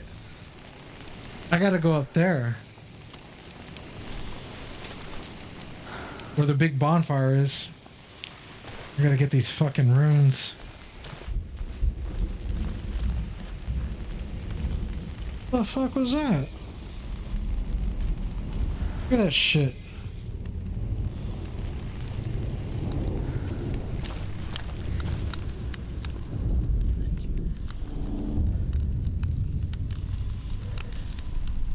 Tell me truth.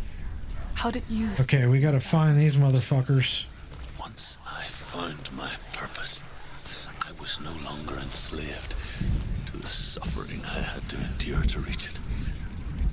Unclouded by fear, I could see it clearly in others.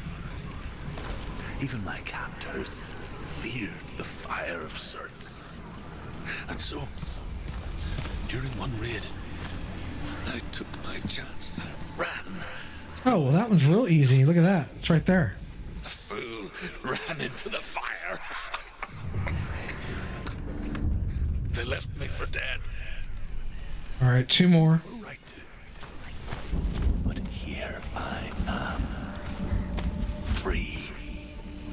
What's over here? I'm glad I found you in the wilds. I wouldn't have made Oh, it's a rune.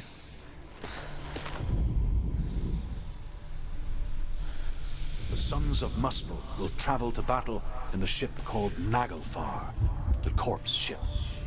And when the sons of Muspel leave the ship and ride to battle, it will be as though the sky had split open, and Surt will lead them.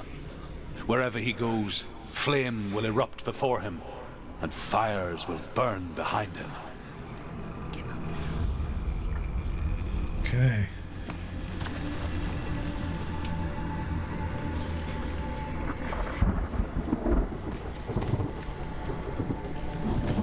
Ah, there it is. Well, this is pretty easy, actually. Oh no, it's inverted. I gotta get it from the other side.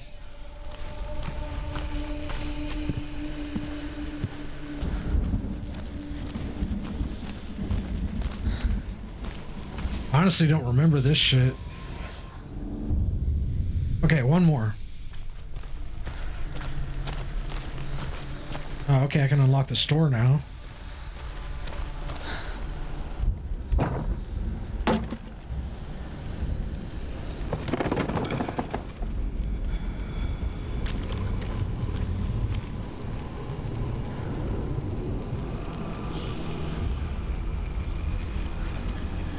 Okay, so there's two buildings. There's one rune in each. Is there a third building? Okay, I can't get to that tower.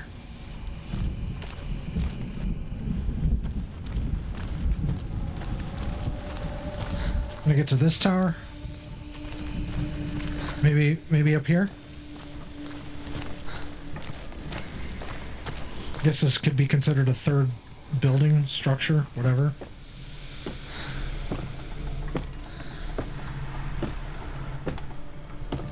Yeah, it's up here because it's giving me the symbols to look for. Oh shit, I don't like heights. Yeah. Oh wow, you can look.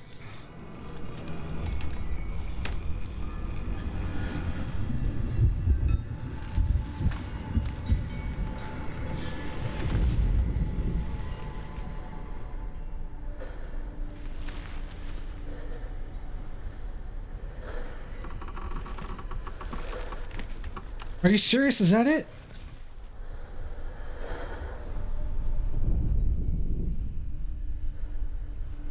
I think that's it. Boy, I think I just got it.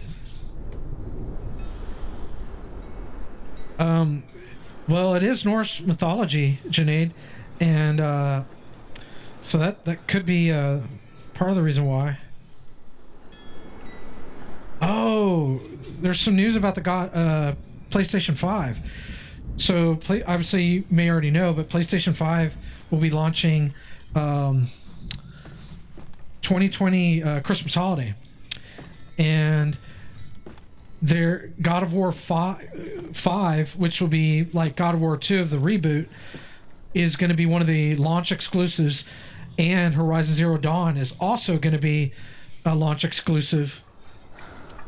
There's a few other games too, but those are the two that are in development for the new PlayStation.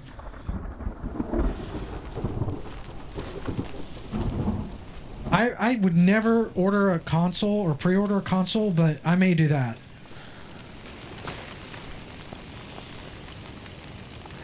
Okay, I think I need to go over here first.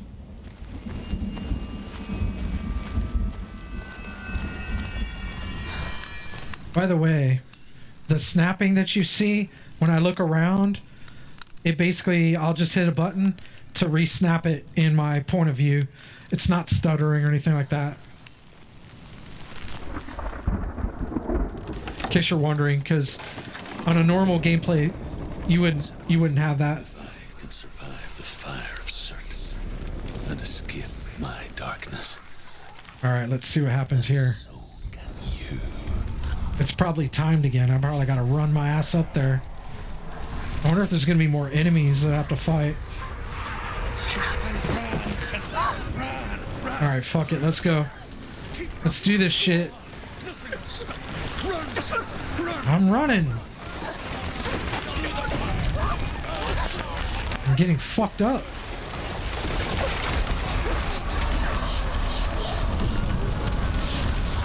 Whoa! Shit, I'm on fire! What the fuck? Son of a bitch. Ah, I think I just fucking died.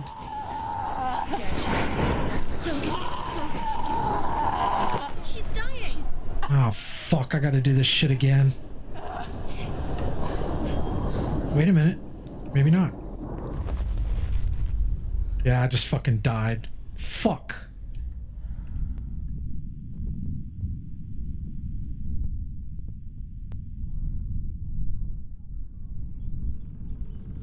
Maybe not.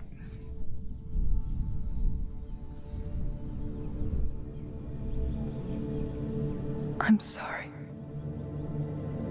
I'm so sorry.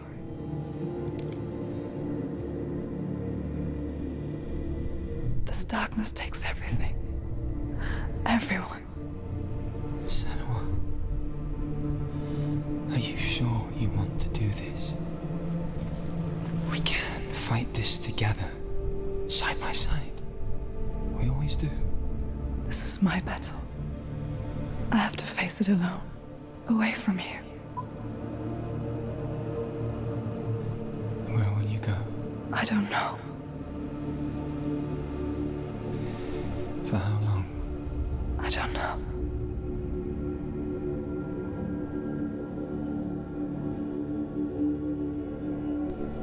I believe in you. You know that.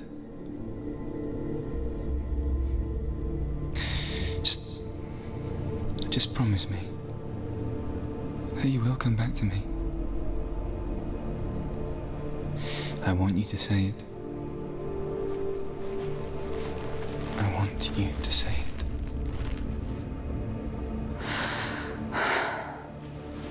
I will come back to you. I promise.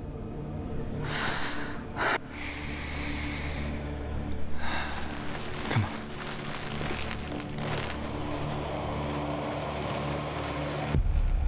Oh. Oh, shit. This is the fire god. Look at his fucking sword. That's a big dick sword. Fight everything, everyone, but not me. Fight me now.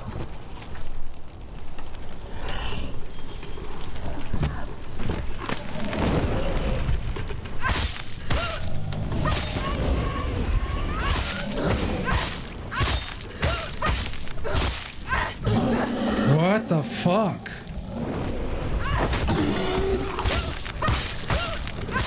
Whoa. She will die. Fuck off. Whoa, shit. Almost got fucking hit. I'll go ham on his ass right now.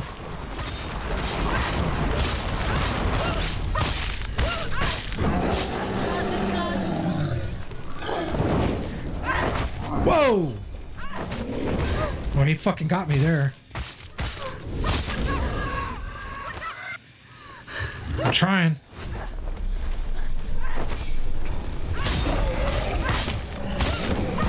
Oh, shit! Whoa! That motherfucker!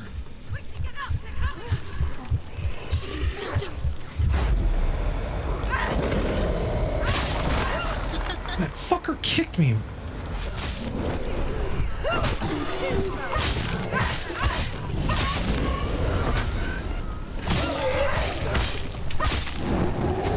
Whoa!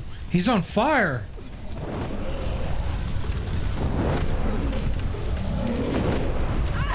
Oh shit, I'm on fire.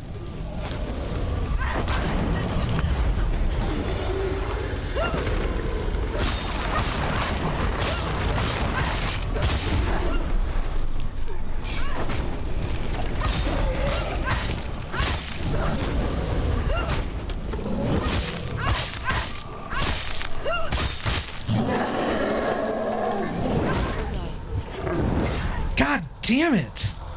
Fucking hit evade. Get up.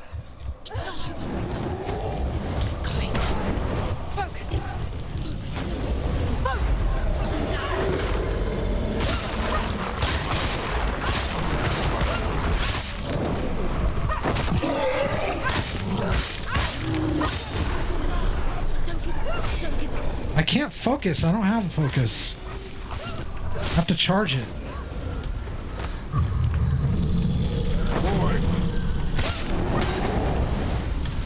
I'm trying. Here we go.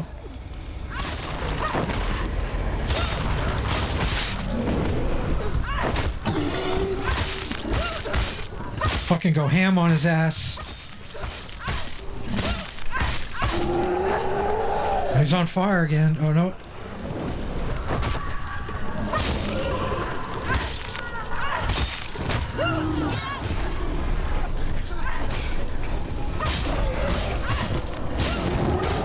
Oh, he's on fire.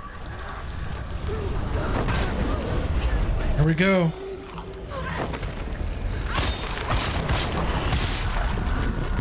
Got that motherfucker.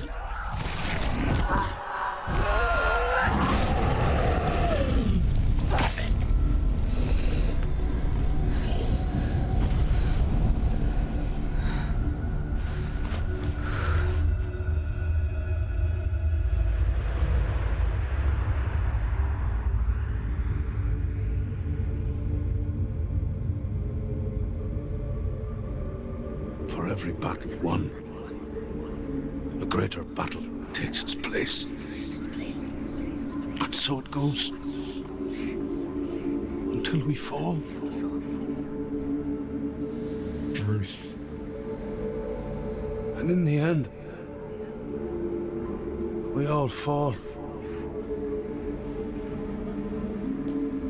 Even the gods have their time. Yet we still go on. Why? I made a promise, and I will go to hell to keep it. I die free, knowing you will carry my stories with you. I have fulfilled my quest. Yes, you have. When the darkness comes, I vow to guide you in this life and the next to fulfill yours. Then I will see you in hell. Be ready to face horror in the eye, as I have. To find your answers. Your quest. The truth. Okay, so something I just noticed about this particular god. Number one, there were no ads. Where the illusionist god, he had ads. And number two, getting to this boss was much quicker than getting to the illusionist boss. So, and since when you come to the doors to choose which god you want to face first, it's probably, I mean, you can do it in any order, obviously, but as far as like difficulty, I think the illusion boss is probably the more challenging one, even though he's not really hard. Druth was a troubled man. The scholar turned. Now my controller just turned off. 1 second. They tortured him. Okay. Took him with them on their raids. Drove him to madness. Spreading this new form of darkness to new worlds. To my world.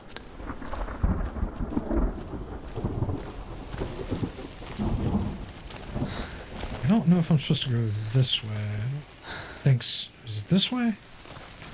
Or do I go back up the way I came? Oh yeah. Okay. Senua saw a deep connection form between the Northmen and the darkness. If his tales of hell were true, then that was the source of it. She learned everything she could from him, until she too could see what he saw. This is where we, okay. I'm trying to keep an eye for those tablets, because there's some I haven't found on the first playthroughs I did. But I played on normal desktop, not VR.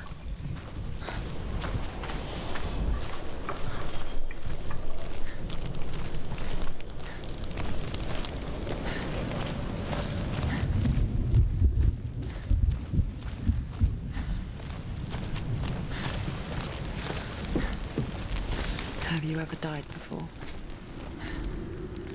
It's a serious question.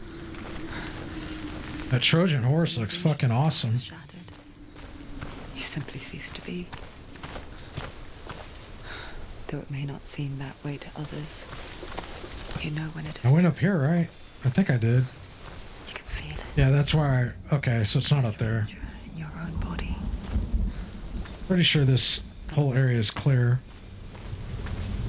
And nothing is the same ever again.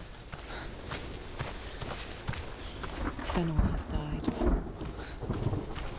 And she will do so again. You can be sure of that. That's where the face was, which is now gone.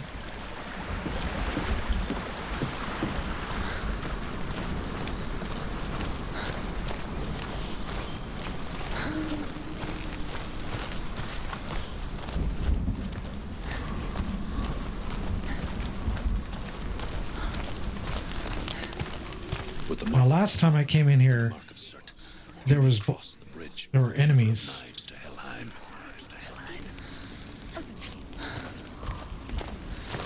No enemies? Okay.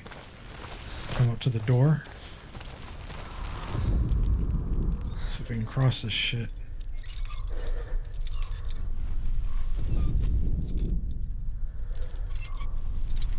Why is she waiting? Open the gate. Open the gate. Don't. It's dangerous. It's dangerous. Don't open the gate.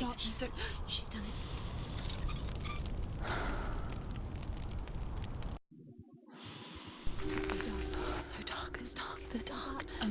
dead may cross. Only the dead may cross into hell. Dead may cross.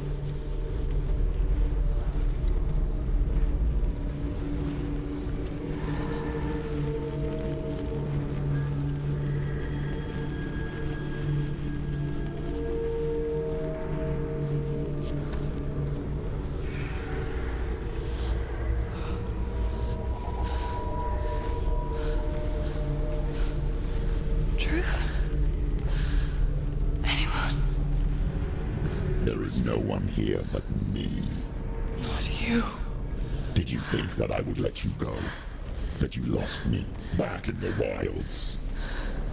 I will never let you go. You can't get rid of me. I am your shadow. And I will be watching when you draw your last dying gasp.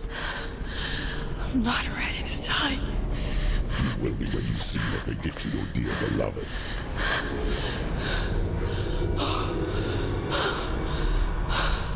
Damien!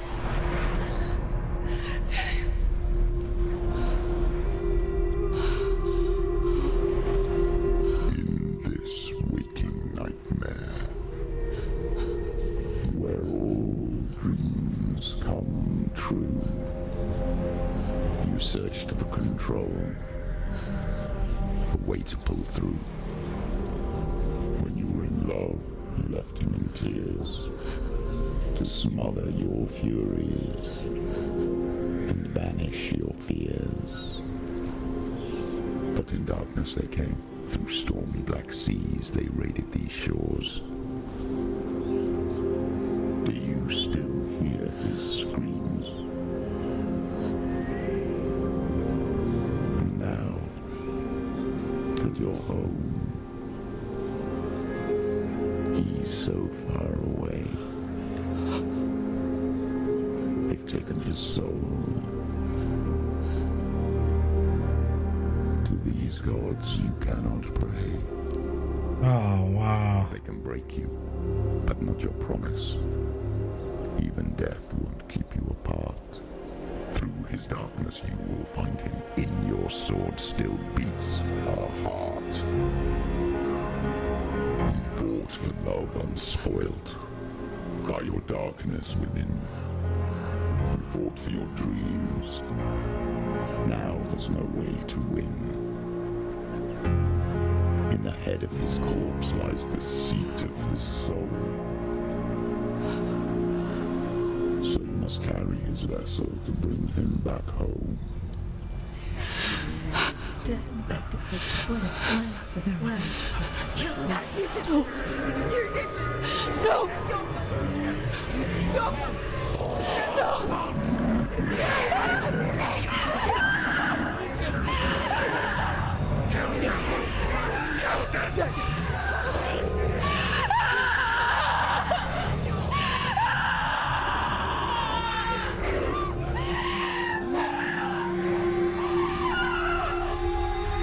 They can break you, but not your promise. Even death won't keep you apart. Through this darkness you will find him. In your sword still beats a heart.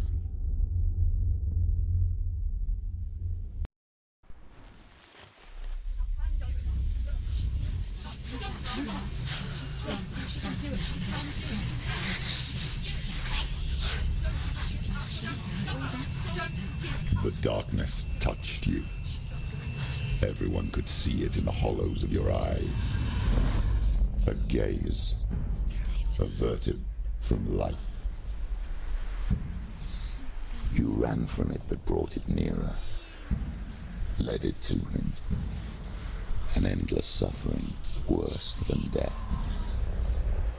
And you wanted to surrender, abandon and to find peace with the gods. No. The darkness won't allow it.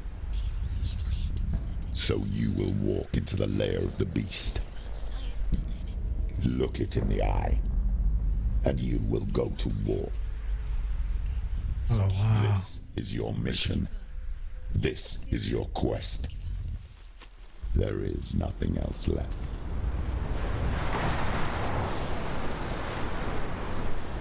Damn, that looks so fucking awesome.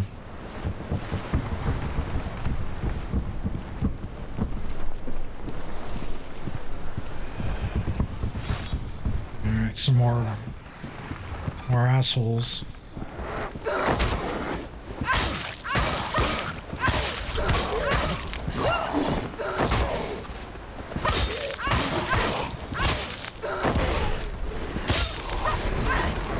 The gods made you a warrior for a reason. It's your calling. Thought I had some focus there. Damn it.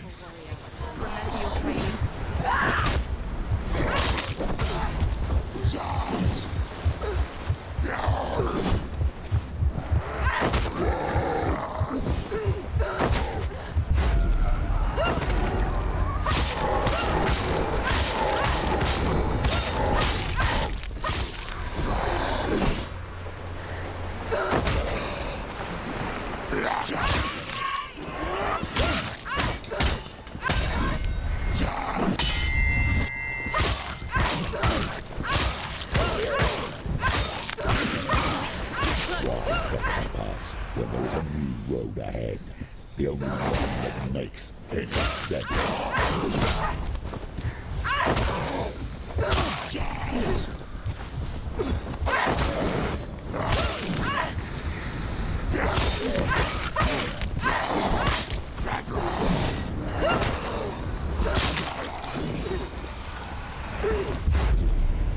Oh, I'm glad I fucking turned my camera.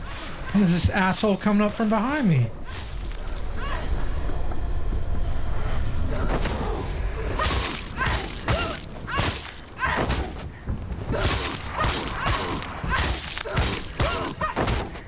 Fuck off, dude. Stop. She will die. Stop.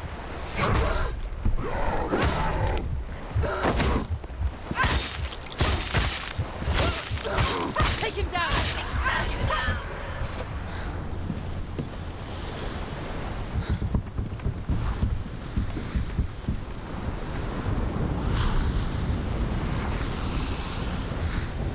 Damn.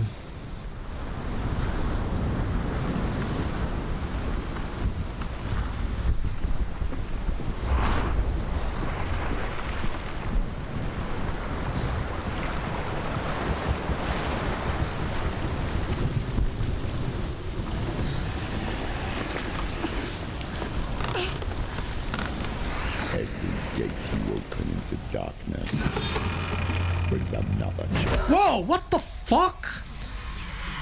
Jesus, this guy's fucking huge.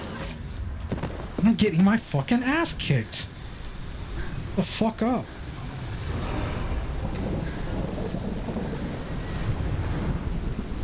That guy's fucking huge. She's injured. She can still do it.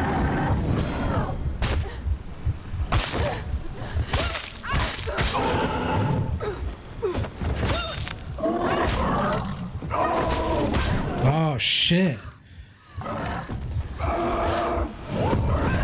What the fuck is this? He's a goddamn bull? She's injured. She's not gonna make it.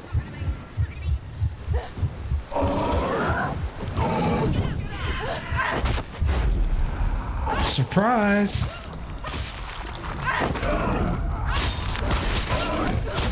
Damn it.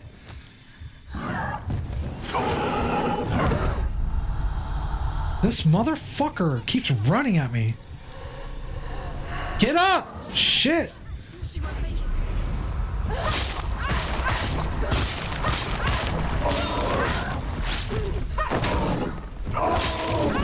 Whoa, he almost fucked me up just there.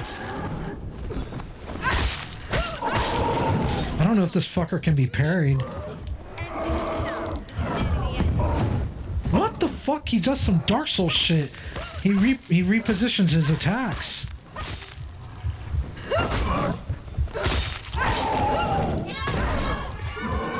Get out of the fucking corner.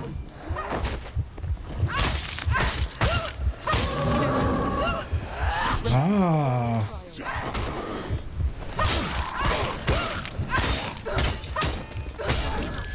Somebody's behind me, I bet. I knew it.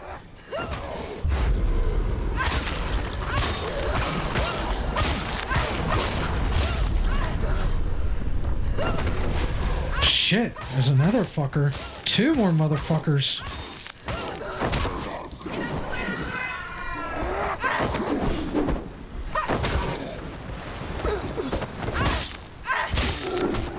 Motherfucker.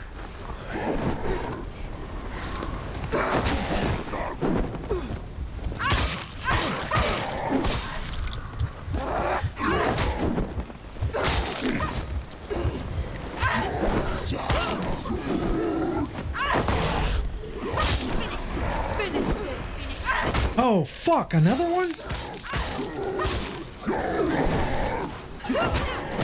God damn it.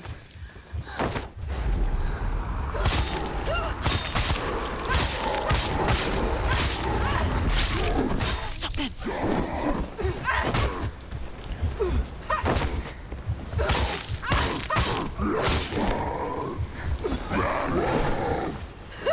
Shit, I didn't want to do that.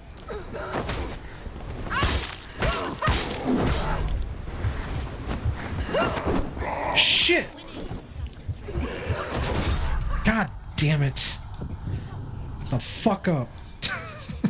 It's not over. It's not over. Do keep going.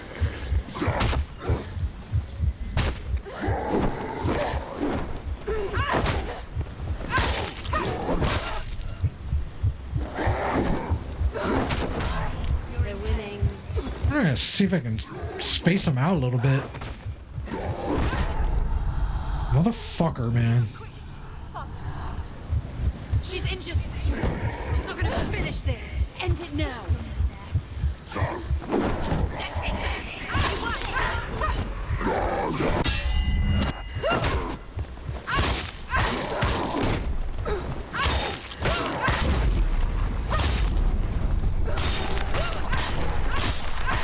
Fucking go ham on this motherfucker.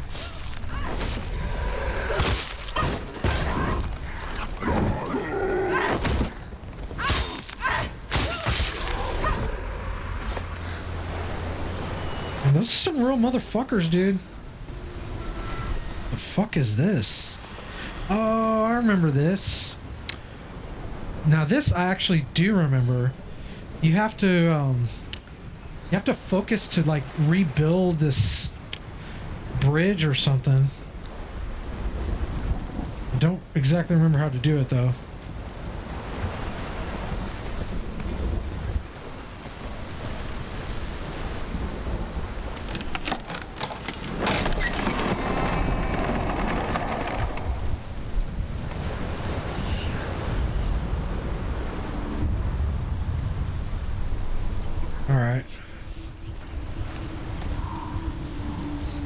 The journey to Helheim is never a straight one. Each must find their own path. Align yourself to its secrets. Steam beta is posted. Yeah, I'm not interested in the beta.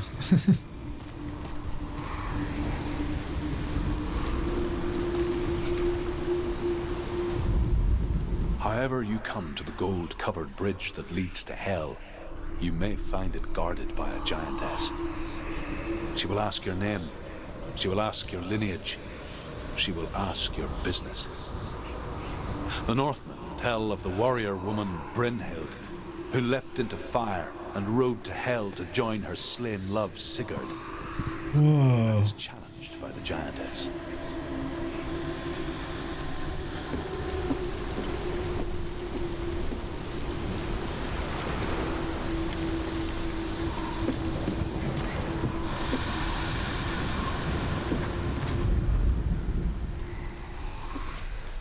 Ah, okay, I see how it is. You have to like focus to get it to fucking. Yep, I remember that shit. It's one of the few things I actually do remember.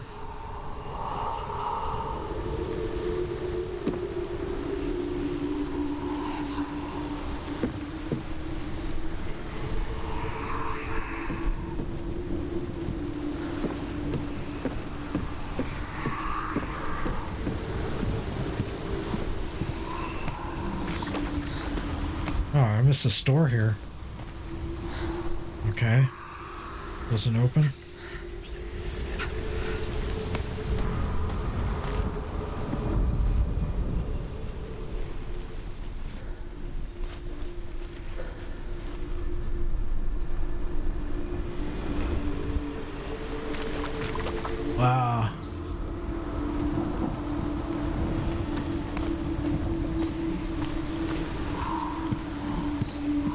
Okay.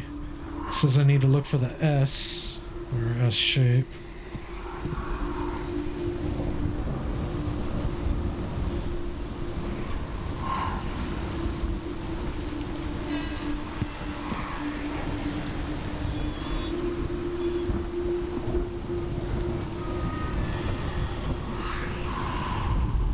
I think I know how the X works. Let me go back down.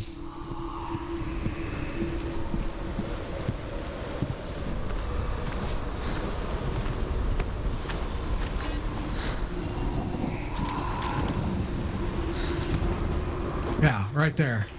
I can fucking position.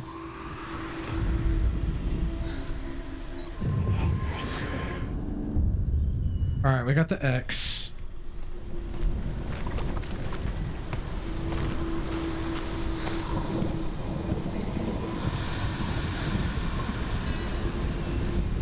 Whoa. That was weird.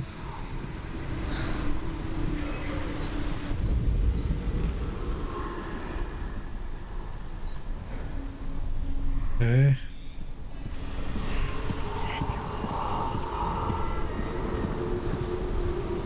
Oh, wait, I see the S.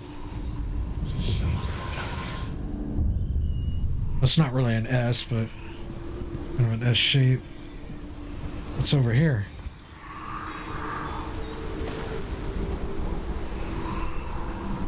Did I fall off here? Nope. Cool.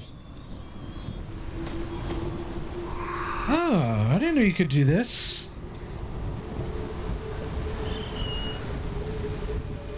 Dude, I wonder if there's a tablet over here that I never found. Yeah, I've never been over here. Holy shit.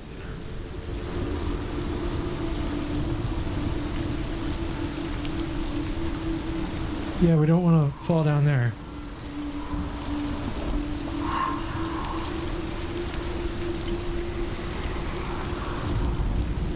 Oh, it's another...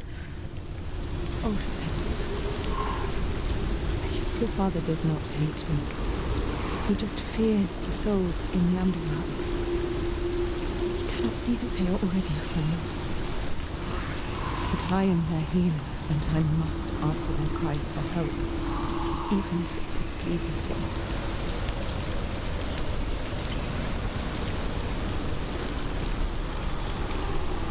That is cool. I never found that the first time I played the game.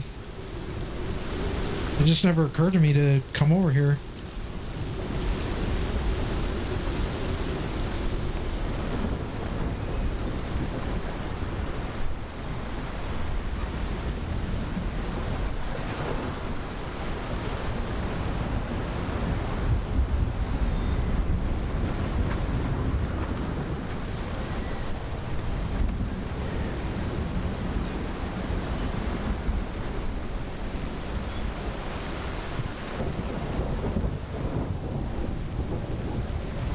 Go up. Okay. Is that it? Nope. Ah, there it is.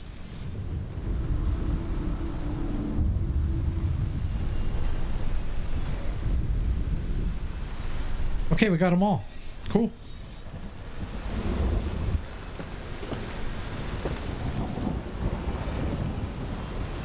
Let's go out over here. Boy. Okay, Junaid. Cool.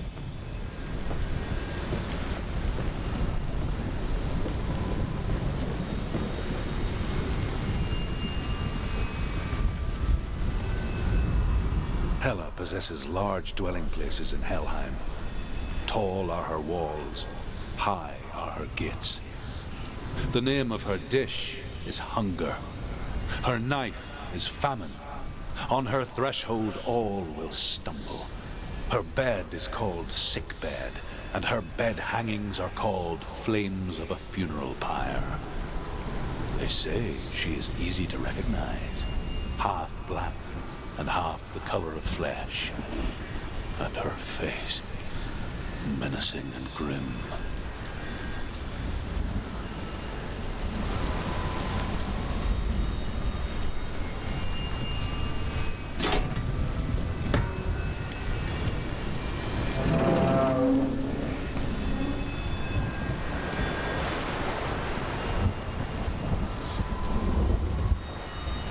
Here we go.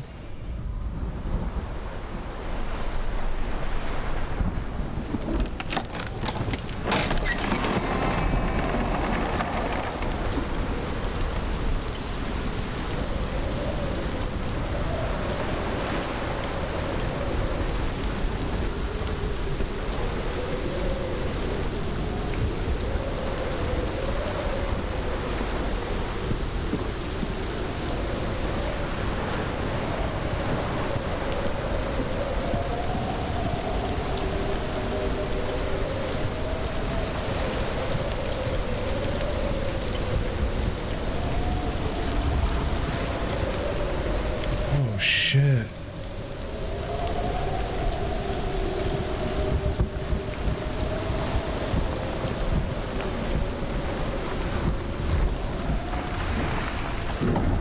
The gate is opening.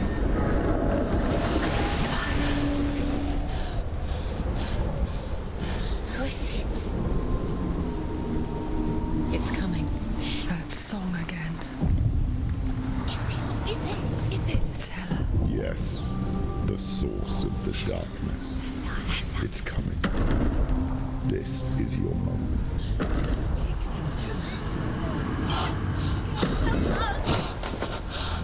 I'm sorry. I can't watch this. What are you doing? You're showing weakness. You're not a warrior. You're a disgrace. The gods will punish you for this. Pick up the sword. Pick it up. Fight the darkness. Fight it. She's scared. She's scared. Get up. Get up. Get up and fight. Oh shit, that's fucking awesome.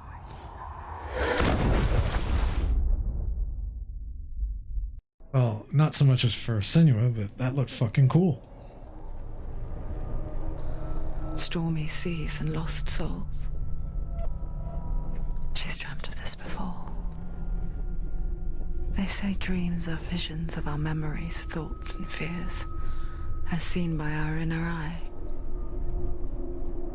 But what if each one of us is always dreaming, even when awake, and we only see what our inner eye creates for us? Is this what hell is? A world shaped by Senua's nightmares. Maybe that's why people feared seeing the world through her eyes. Because if you believe that Senua's reality is twisted, you must accept that yours might be too. You failed the gods. You're pathetic. Rotten. Cursed. What were you thinking? Did you really think you could win? How stupid can you be? So stupid. Everyone hates her. She's cursed. The shadow hates. Look at you. A warrior. Worthless. Weak. Pathetic. Go on. Feel sorry for yourself, because there is no one left to do that for you. Everywhere. You failed. What's that? Take it. If you're too much of a coward to fight, then end the suffering. It can all be over. Broken and lost. Just like your sword. Come on. Dare.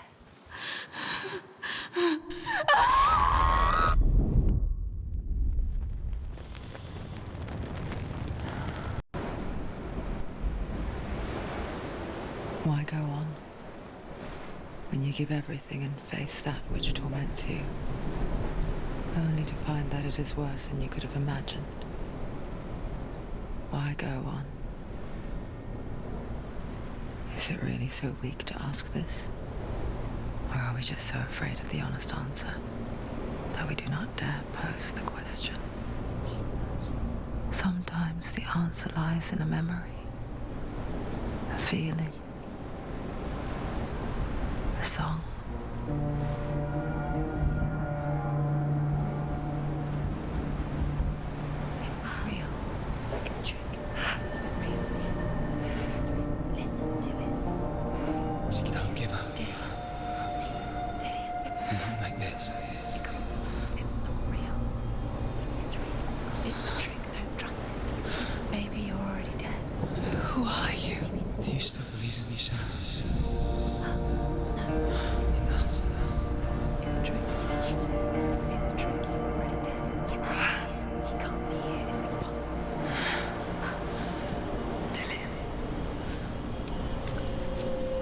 done to me. Please.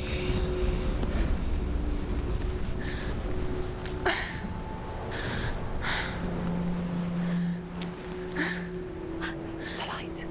Go towards the light. It's him. There he is. It can't be him. It's just a trick. It's in your mind. No, he's here. It's in your It's mind. him. It's real. It's happening. Go towards it. Okay, I'm just gonna check my mic batteries. I don't know where it's at.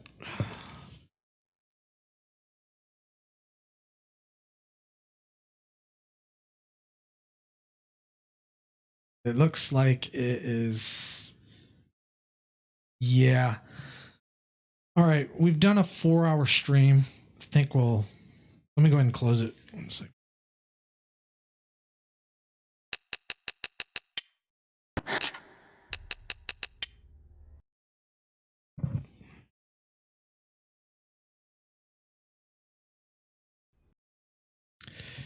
Yeah, we're gonna stop here because the battery life on my mic is pretty low.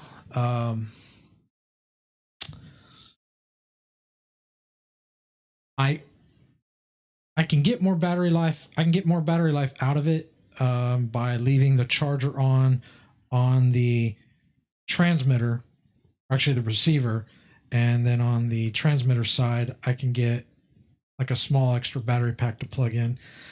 I wasn't really planning on doing anything longer than roughly 4 hours.